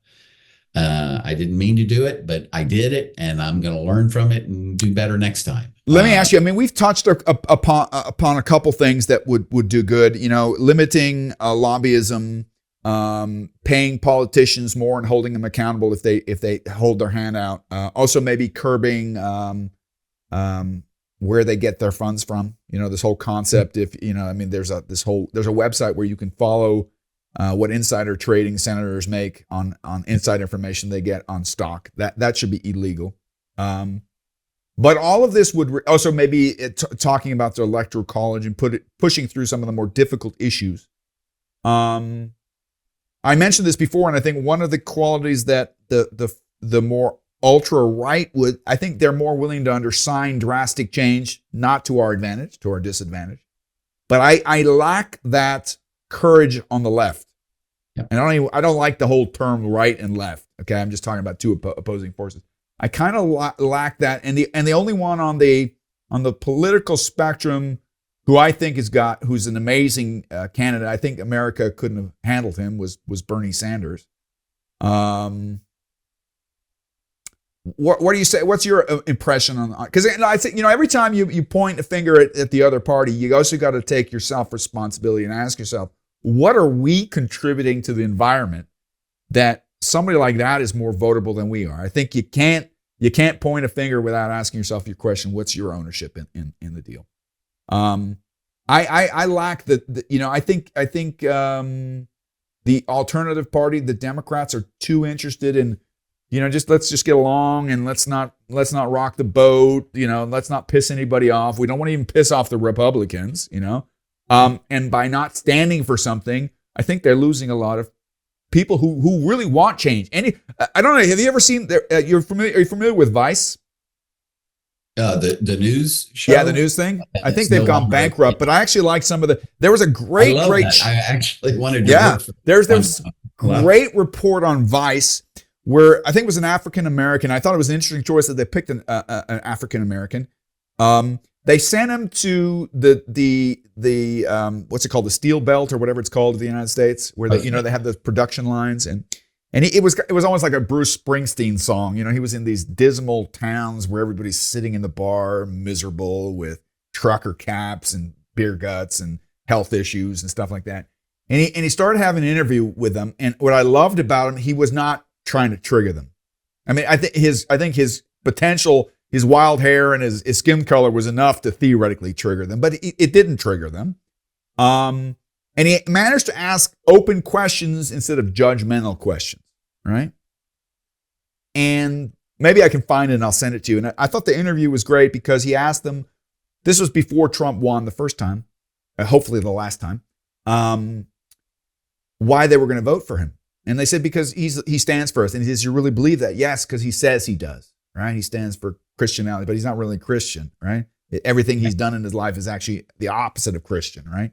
He said, yeah, but he at least says it, and he gives us a feeling that he addresses us, he sees us, and that's why we believe in him. And then the interviewer asked the most brilliant freaking question that he possibly could, and this is what he said to him: if Donald Trump doesn't turn out to be the promised one, who would be your alternative to vote for? What do you think their response was? Bernie Sanders.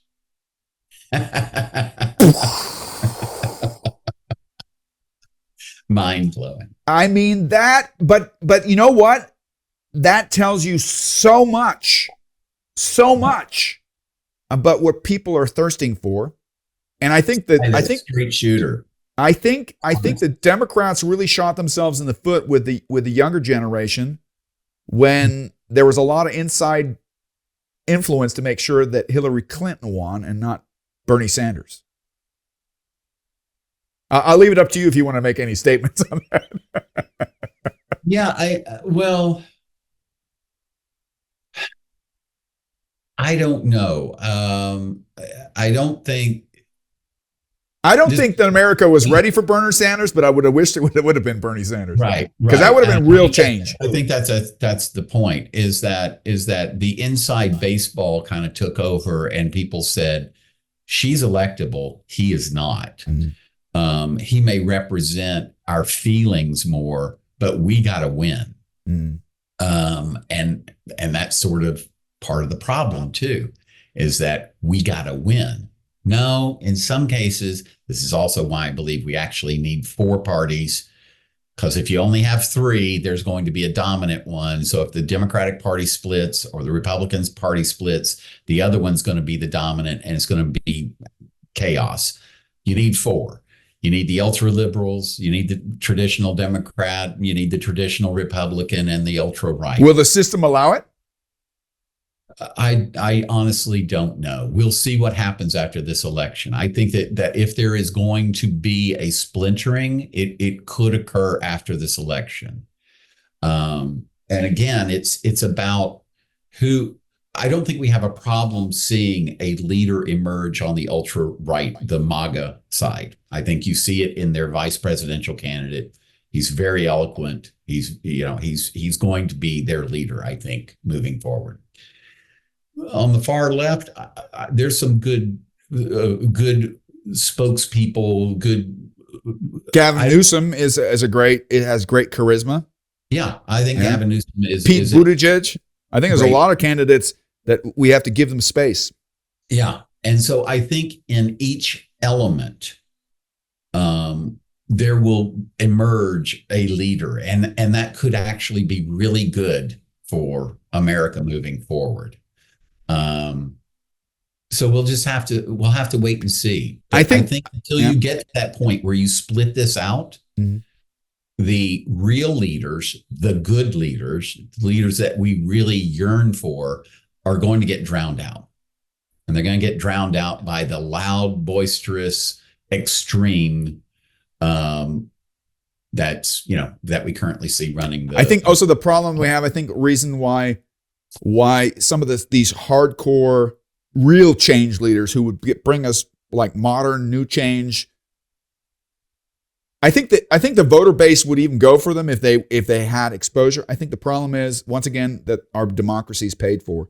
You need so much money, and ultimately, even if you're a billionaire that's liberal, you're not going to speak against your pocketbook. Yeah. You're not going to be for unions. You're not going to be for raising the minimum wage. You're not going to get rid of that ridiculous concept of gratuity we have in the United States. Last time I was in the United States, I had a heart attack when at Starbucks, they asked me if I wanted to give a tip for 28%. I said, well, are you smoking crack? What's wrong with you people? This is all, it's ridiculous. And now, in the post-COVID world that we live in now, even when you go in to do a pickup, they want a tip. There's no tablecloth. You haven't served me. What's the deal? I have a very difficult time understanding this now. Yeah. You'd mentioned something beforehand that you foresee maybe a solution for the United States is having a multi-party system. Living in Europe, that's standard here, and a lot of people will criticize the American system. I said, every system has its pros and cons. One of the advantages in the United States is that when one party wins, it wins. Yeah. And then they basically rule. The kind of the balancing out of that is, do they manage to survive 4 years and dominate the Senate and the Congress, which is usually kind of makes them dead duck, that whole dead duck concept. In Europe, we have a multi-party system. We just had votes in Austria, and the wrong party got 30% of the vote. I think also the wrong parties all over the world are looking to the United States, and what we do in the United States invigorates the same thought process elsewhere. But the European thing is. You can't rule with 30%. So the only way for you to rule is to have a 2-party or 3-party blend, which kind of gives you this wishy-washy kind of thing. Would you prefer that in the United States versus this one takes all concept? For now, I would like to do this in steps. Okay. I think the first step is 4 parties. Okay. And let's keep it as it is, winner take all sort of thing. Yeah, but you'd have to have more than 50% then, or would it just be the plurality that would win? Plurality, but okay. Look, a lot of times we have plurality win. Yeah. Plurality vote, and I would even be amenable to seeing a runoff, maybe if there was. Or one party could endorse the other and transfer their votes, something like that. Okay. But I don't think we're at the parliamentary level yet. And hopefully we won't go there, because there are pluses and minuses to both. I absolutely see that. I've been loving this conversation. There's 2 more things I want to get in. I know we've been speaking for quite some time, but there's 2 more things I want to get in. As you know, I'm a diehard American at heart. If you cut me open, I'd bleed red, white, and blue. My parents are originally from Europe, but I was born in the States. I claim Texas as my home because that's where, I fell in love with the States even more and spent a lot of my adult years. But I'm also an international that's seen much of the world. And when I was growing up during the Cold War, I always went to American schools, and I was always in international communities where there were a lot of Americans. And the concept of American exceptionalism was a principal belief that I grew up with. Okay.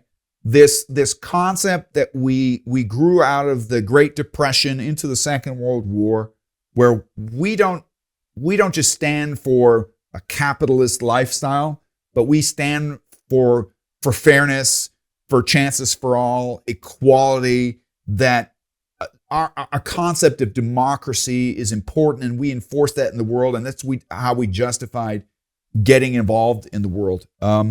I think we have, in many cases, a dismal track record in a lot of continents where we did exactly the opposite, where we didn't endorse the democratic process, but we endorsed despots instead.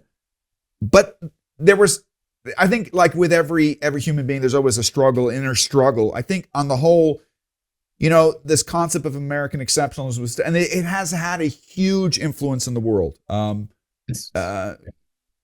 Stupid things, cultural things like the type of music people listen, the fact that people drink Coke, that people love hamburgers, that people love jeans, that even the cultures that hate us. I mean, if you talk about, for example, when I go to countries like Saudi, or I go to Dubai, or I have a lot of Iranian friends. A lot of people say, "How can you be friends with them? They absolutely hate Americans." You don't have a single clue.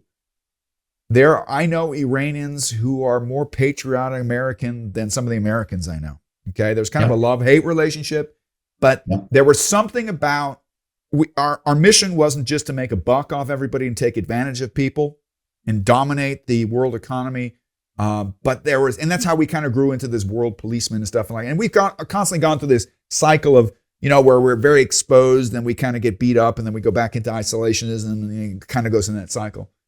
Let me ask you: do you believe that we in America have a responsibility? Do you believe in American exceptionalism? Do you believe that we have a responsibility to live up to our ideals, even if we don't always live up to them ourselves? Yes, 100%. Yeah, 100%. I think it's in our blood. It's who we are. We take care of each other. That's what the country was built on, and we need to spread that around the world. Yeah. Not forcibly, but we need to be there for the little guy. Yeah. and we need to be the promoter in a consistent fashion. And that's part of the problem is that we have not been consistent. And so frankly, even our European allies begin to say, which America is this? Yeah. Which one am I getting? And am I going to keep it in 4 years? Yeah. So if I go you know what the Europeans are, the Europeans are be there. Yeah, Europeans are invested in this concept of American exceptionalism, and I think they've been shocked the last couple of years. To, the whole question on how we stand on the Ukraine one way or the other is shocking. The kowtowing to the Russians is something that I would have never, in a million years would have never guessed that anybody. I don't think Ronald Reagan would. I think he's turning over in his grave. But he would be a rhino today. That's correct. Yeah. But I guarantee you, with presidents like Reagan, I think like Clinton, certainly Bush, I think we would have been drawing a line for Vladimir Putin. Yeah. He wants to draw lines. We can draw lines. Yeah. And at some point you have to say, look, this is worth standing for. We're not going to back down. Yeah. And we have to make that clear. I think it's a fascinating statement that we hear over and over and over again in different forms that what we do projects not only to our allies, but to our enemies.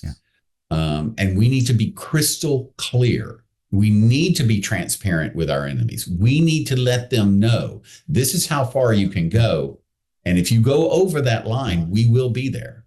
And I will say this: I think the very fact that Donald Trump got voted has had a huge negative domino effect on the world.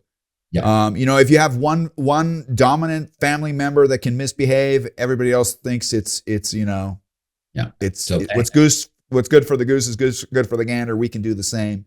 Yeah. And a lot of the same polemic and a lot of the same rhetoric is popping up over the world, and I find it dramatic.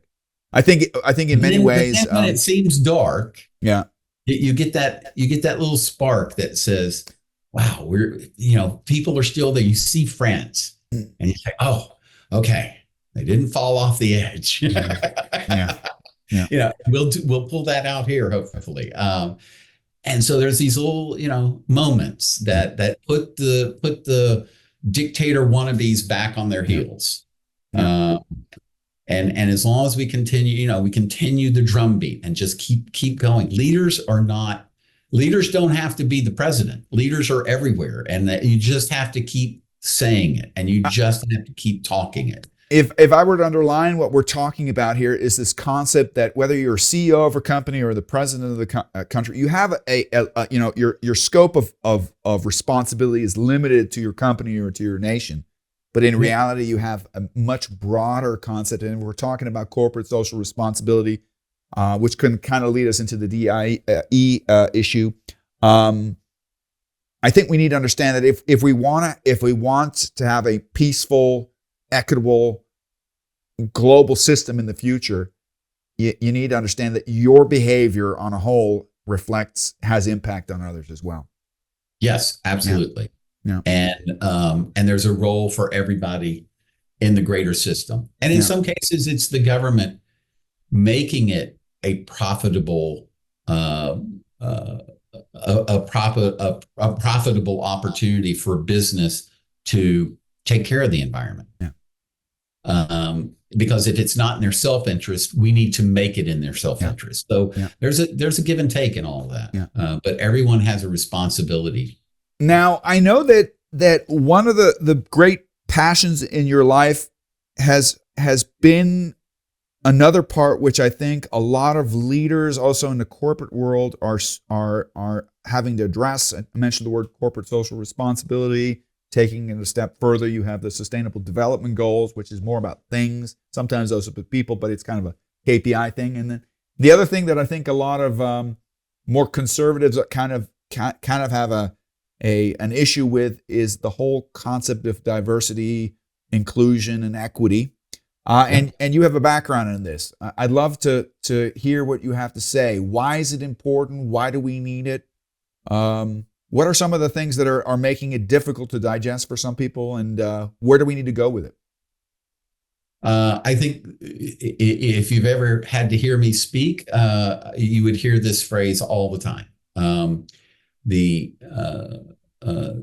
ash heap of history is strewn with blonde-haired, blue-eyed armies. And the point there is that our army, our military in the United States is the strongest in the world because it is diverse. It's diverse in thought, it's diverse in geography, it's diverse in ethnicity, it's diverse in all of these different ways because there's power in diversity. Mm. And commercial business figured this out first. They figured out that, hey, if I'm going to sell to a diverse audience, I better have diversity in my decision making. Mm. And that was pure profit driven. Okay. So I think that it's from a power perspective, not from let's give somebody that's not qualified an opportunity because they're Hispanic or African American or a woman or whatever. Mm. It's that we see the power of that. Mm. And inclusion is basically bringing those voices in to be heard. Don't exclude them. Let them be heard because they're going to have some opinions that may upset you, but they're going to have some thoughts that you're going to say, whoa, I didn't even think about that. That's a great idea. Mm. And finally, equity is, in my view, it's just, you've got to treat everybody at the same standard. Okay. And we went through this when we opened positions in the military for women. The standard is the standard. I don't care if you're green. I don't care if you're 12 foot tall, whatever it is. This is the standard. You meet the standard, welcome. Please, welcome. So I think I look at it from a power standpoint. And unfortunately, as you were pointing out about socialism, DE&I has become just a tag. I think most people that use it in a negative context don't even know what it means. They've transformed it into an ad hominem, an abusive one. Yeah, absolutely. It's sort of like the whole woke thing. Yeah. Which, I mean, like, who doesn't want to be awake? But it's all of a sudden it's a positive thing has become a negative thing, right? Yeah. Even if you're from that viewpoint, take the military side of it. I want to know my enemy. I want to know everything about my enemy. I want to know what makes them think the way they think. As being woke means I want to know where you came from, how we didn't treat you correctly, or how something else had occurred, how your life has been shaped.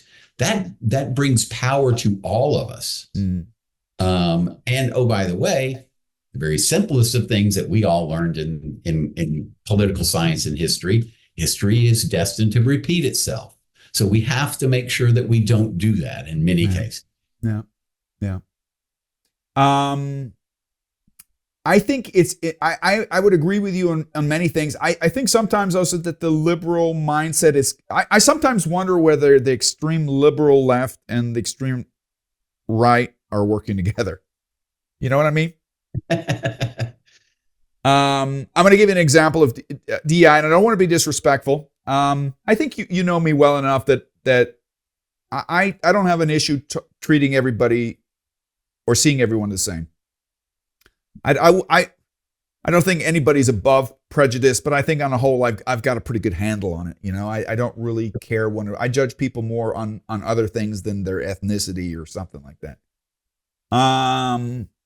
or their gender. But I think one thing that has triggered, especially those who have more and more conservative mindset, and I think also the rational simple citizen, is that DEI has I think the main vehicle that we've used to communicate it has been the whole transgender or multi-gender thing, right? Which for the normal human being, I can completely empathize with them and say, listen, you know, for how many thousands of years have we been in agreement that there's two genders, and now we're talking about and I often also think that the whole gender discussion is sometimes also disrespectful towards other minorities that have had to fight much longer for the right to be seen and respected and treated equal. I'm talking about the gay community, and I'm not going to give you the whole rainbow. I'm going to keep it simple, because maybe I'm a simpleton too. Women, right? Certain minorities, if they be Latino or African American or Black, whatever they prefer to be called. But it seems like, and you know, I'm going to be careful here, because I think that, you know, I think it's difficult to have a real serious conversation with it where you don't reflect on both sides. Dave Chappelle, right? Dave Chappelle was attacked massively for some of his jokes about transgenderism, but there was a little bit of validity to some of his statements. And one of his jokes that I think really hit home was, you know, we were fighting for transgenderism, and then we took a white man and gave him Woman of the Year. You know, and that person happens to be an arch right wing nut job who used to be an athlete. Okay. Yeah. I thought that was a poignant statement. I find, and once again, I don't, for me, transgenderism, I guess it's an issue, but for me, it's not an issue. If I meet somebody who's transgender and they see themselves in the wrong body, I don't have a problem with that. They want me to call them she, I don't have a problem. If they want to be called by a woman's name, if they want to, I don't have a problem with that. But I think where the more conservative is because that's a good thing. That's a good straw man that they can beat the living hell out of, you know, and can beat the fear. And I think this is what I'm actually trying to say. I think the problem where we've kind of not been serving ourselves when it comes to DIE is that, once again, transgenders have the same rights as everybody else, but how much of the population do they really make up? 0.001%. I don't know what the number. I don't want to downplay them. I think it's a valid thing, and I really am 100% for their rights. But I think what has pissed a lot of people in the majority off, whether I'm I'm going to use this terrible epithet of, if I'm poor white trash that lives in a trailer park, or I'm otherwise disenfranchised. Can you see how this voter base might not understand why the broad population is talking so much about a topic that they might have never seen in their life? Yeah. All right. I absolutely can. And it comes from a lack of leadership. Yeah. Because we've allowed the left probably overplayed to some extent. Well, a certain minority of the left is the most vocal, and that's when everybody beats up on. Same thing with the right, by the way. But what happened here is that the nativism took over, and now it's their fault. The transgender, they want to be in your children's bathroom. Yeah, the Latinos coming over, pouring over the border. It's their fault. It's the same thing. Yeah. And it occurs, and it's allowed to fester because there's not leadership. I will tell you one me story real quick. In the closing months of being in the Obama administration, we had a social media president. We had Facebook from my office. I was the Assistant Secretary of Defense for Manpower and Reserve Affairs.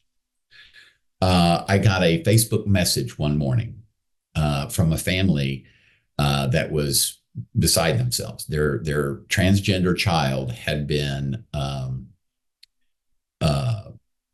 had to walk. They were in Germany. The transgender child had to walk across the campus of the school. Those schools had multiple buildings to go to a faculty restroom because she wasn't allowed to use the boy or the girl's restroom. This was in Germany? Yeah. This was in a DODEA school. Okay. In what school? In a DODEA school, Department of Defense school. Oh, okay. Yeah. Because in a German school, that wouldn't have been a big deal. Right. So I took immediate action, told my staff, this is not going to work. We need to fix this now. The actions that we took that day kept a kid from committing suicide in Japan. Same issue. And the kid had tried to commit suicide twice before. The family said that they got word of what had happened, what we were doing, and they told their son, and he decided he wouldn't try to commit suicide again. I share that because that's, I'm not touting my leadership or anything like that. No, but Todd, you're getting onto a gold vein in this discussion of leadership. If those that intend to lead well don't understand their need to do good things and communicate it, they can't be surprised that people who have ill intent, who are good at communicating, will rule over them. That's true. Very true. But I think it also shows that people will look at, oh, you were assistant secretary. Yeah. That and $5 will get you a Starbucks. Yeah. Okay. It goes to show that everyone has a leadership responsibility. Yeah. When you see something that's not right, you got to do something. Yeah. I'm not going to be the old man that's going to sit out in my lawn chair and yell at people for running the stop sign. But damn it, we've got to start holding ourselves accountable to the rules and to taking care of each other. And I'm gonna double down on this. I think it's really, really important also.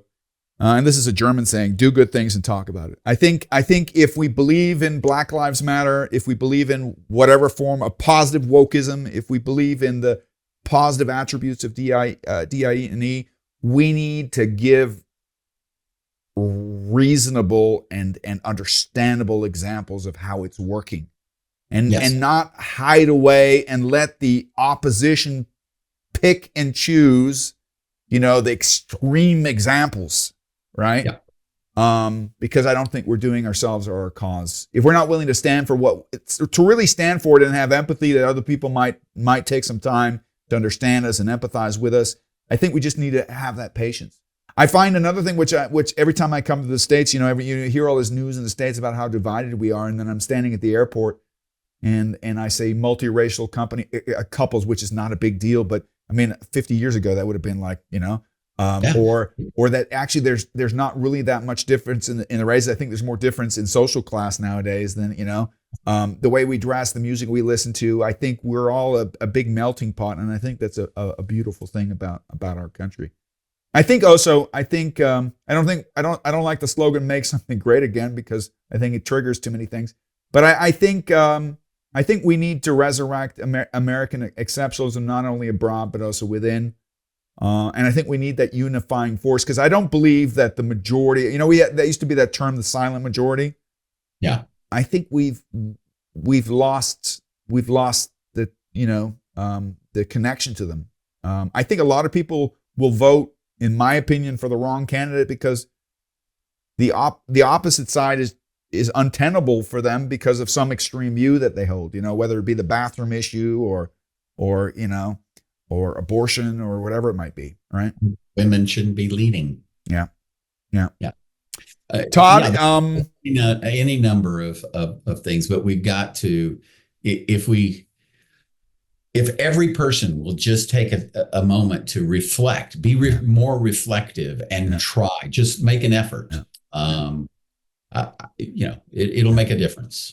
Todd, this has been a lot of fun for me. You're not off the hook yet.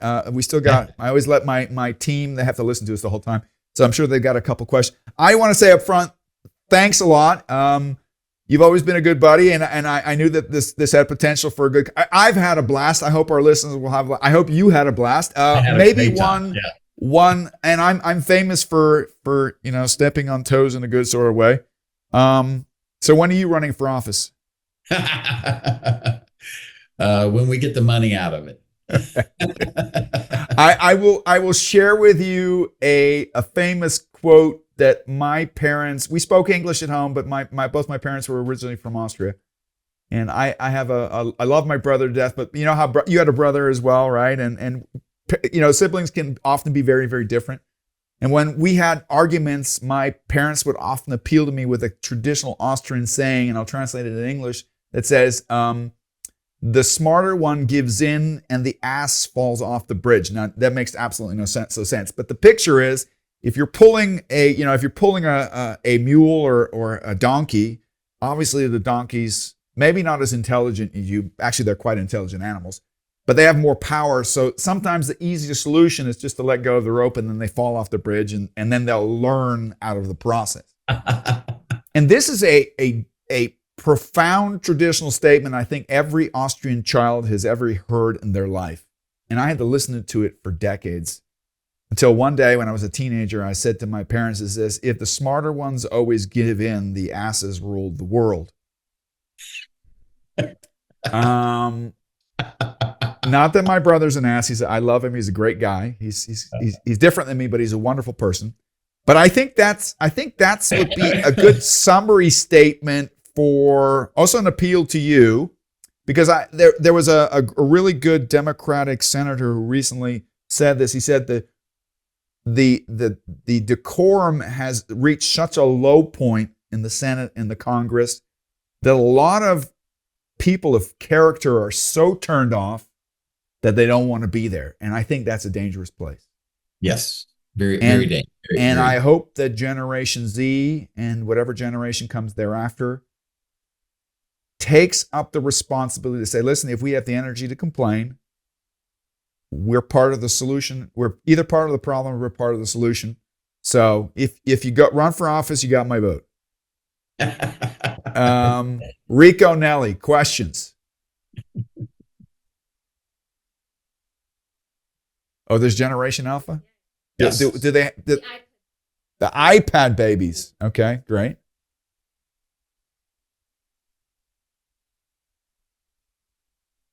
Leadership,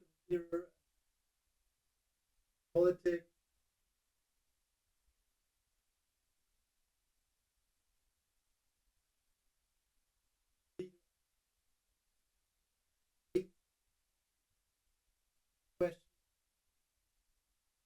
I think that today, like those is how to because there's nothing. Oh, so it's not. You're saying tell me if I'm going right. You're saying that it's one thing to define what leadership is, but leadership is actually a multiverse. It's not like one dominant. We have to understand that there's multiple players on the field. Yeah. That's stage. Okay. Like, have a lot of how to deal with this group. That's a complex question. Did you hear it, Todd? Yeah, and it's made more complex today. Hold on, Nelly wants me to rephrase it. So okay, that's because they won't hear him, so I have to rephrase. So Rico's question was: in a globalized world that's full of complexity, it's one thing to become a expressed and well-defined leader in one organization, government, nation, but we are still in competition often. And how do you deal in a complex environment where there's multiple leaders? Todd, what's your take on that? So I think that has become more complex for many of the reasons that we talked about here, in that everybody sees themselves as a leader now, okay, because there's so many facets in which you can communicate your views and so forth. I don't know that I have an answer, but I can tell you how I approach it, which is I try, and I'm not always successful, but I try to sit back in those occasions and listen to the other leaders and then plot a course, and try to. The goal here is that if you're trying to lead to a solution of something, the goal then is to co-opt as many of those leaders into a common, framework as possible. And so that means you're going to have to compromise your views. You're going to have to bring them towards you. And you're going to have to do it in a very fast-paced situation, because most of the time these are in, quick, hastily put together kinds of environments where you got to arrive at a decision. You got a bunch of people together, whether it be at the G20 or whatever it is, or even NATO summit. You only have a limited amount of time, and you got to move quickly. So I think it's being able to scope it out and not being the loudest one, not being the guy that walks up and takes the shorter person and sets them aside so that you can get in front of the picture. Oh, I don't know who you're talking. Actually, I think you're onto something. And if I can expand on your concept of a frame, I think we've got a bunch of frameworks in place. If it's the Geneva Convention or the UN Manifesto, or I think there's a certain decorum. I think you said it very well. I think it's important in the sense of transparency to know who your foes are and what your foes are all about. But I'm going to go a step further. I think we would do good. I think we could eliminate a lot of this perception of foe if we understood that. I think a lot of the conflict in the world is based on the misunderstanding of that we are in conflict. I think there's a lot of situations of conflict that are propagated that are only conflict because we have an emotional reaction to them. I think there's in a lot of cases there's common ground. And if we go back to the concept of American exceptionalism, I think one of the things that we've always propagated is that there's certain rules by which you play, and that we're competitive, and may the best man win. I think in particular, I've had the short privilege of doing a little bit of work for the United Nations Industrial Development Organization, and I had the privilege of being in a project in Nigeria. I think Africa and South America are two continents which are incredibly fascinating. Yes. Where we have a terrible tradition, European and also otherwise, of colonialism, and I think there's a new form of colonialism that's coming about that's more ingratiating, the Chinese form of it. I think there's some issues there as well, but it's more ingratiating.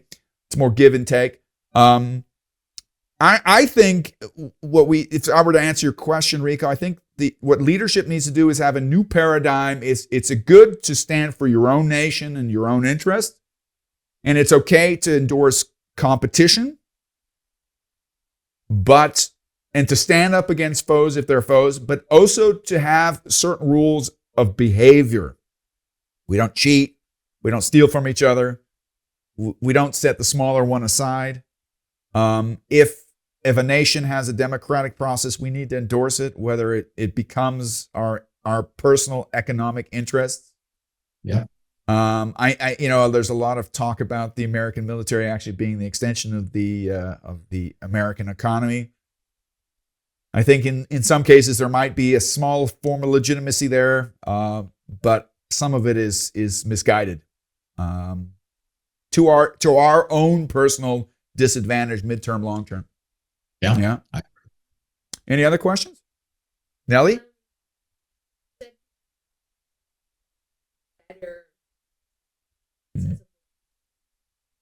How do you go about that? Voting on a third party. So it's a reactive and not a deep thought. What the options have as a voter? I often feel powerless. Protest or I vote. That's it. Is that it? So let me repeat the question for the camera. The question from Nellie was, we had mentioned that, since we're a system and you can't point fingers without actually reflecting upon yourself. She said, well, if the responsibility is also on the voter side, but the voters only feel I only have like once every 4 years, I have the option to make a vote. And sometimes my vote is as an act of frustration. It's a punitive reaction to my perceived misgivings. What are other ways that you feel that the population could at large also contribute more to a more conducive political environment? I think that it is the personal responsibility I akin to your neighborhood. I don't know if you guys have HOAs where and so. Well, no, that's actually a pretty American thing. Yeah. Okay. Well, I like HMOs. I would assume in any country, if your neighbor was trashing their house and making your house devalue and they were doing things that weren't good, you'd have something to say about that. And the other neighbors would have something to say about that. And you guys would get together and you would come up with something and you'd go and confront that neighbor.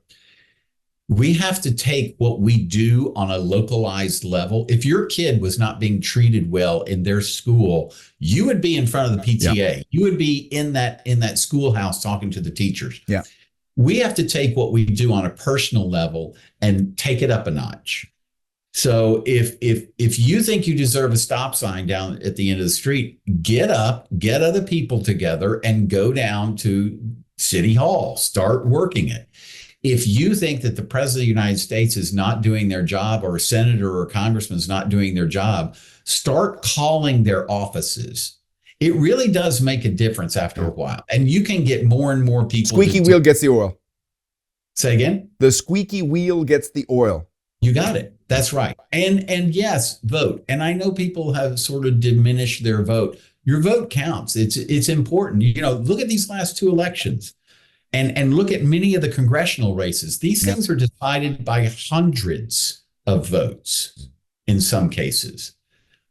Every vote counts. Use that vote to send a message, but then also do other things. That's part of leadership too. Everybody's got to have a role in this. What I really like about what you said is that I think we need to understand that in the whole picture, we might not count as much as we think. And on the other hand, we count more than we think, and thinking global and acting local and really taking ownership. But if you're small, your square footage is a good place to start. I'm absolutely with you. And also not to be shy to voice your opinion. I'm going to share a crazy idea. When I was kind of contemplating on Facebook, I thought actually we have the technology in place today. Had I been Mark Zuckerberg, I would have probably used Facebook in a different way. I would have made it a citizen platform where you have to register, legitimize yourself, right? And the platform would give you access, transparency on all the legislation that was in the pipeline, where you could vote. And where you could do automatic surveys where you can, you get a message on your phone saying, listen, we're debating this and this. How do you feel about this? Right. Sure. Because we have the technology in place to revolutionize our society. I think society or the people that guide society are scared out of their wits.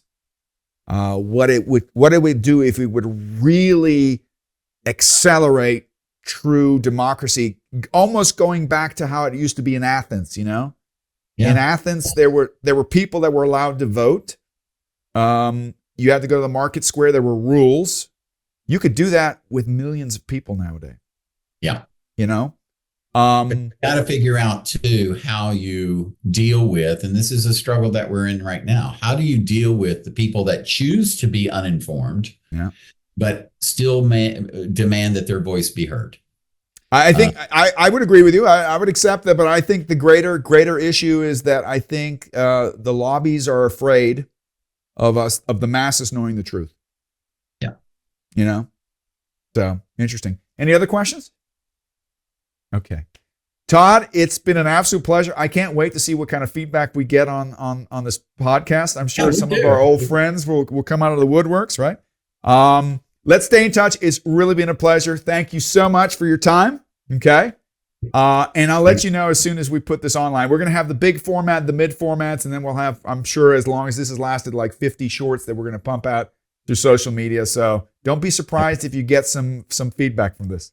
No problem. Okay. All the best, Todd. Thank you very much. Thanks. Good to see you. Bye-bye. Bye-bye.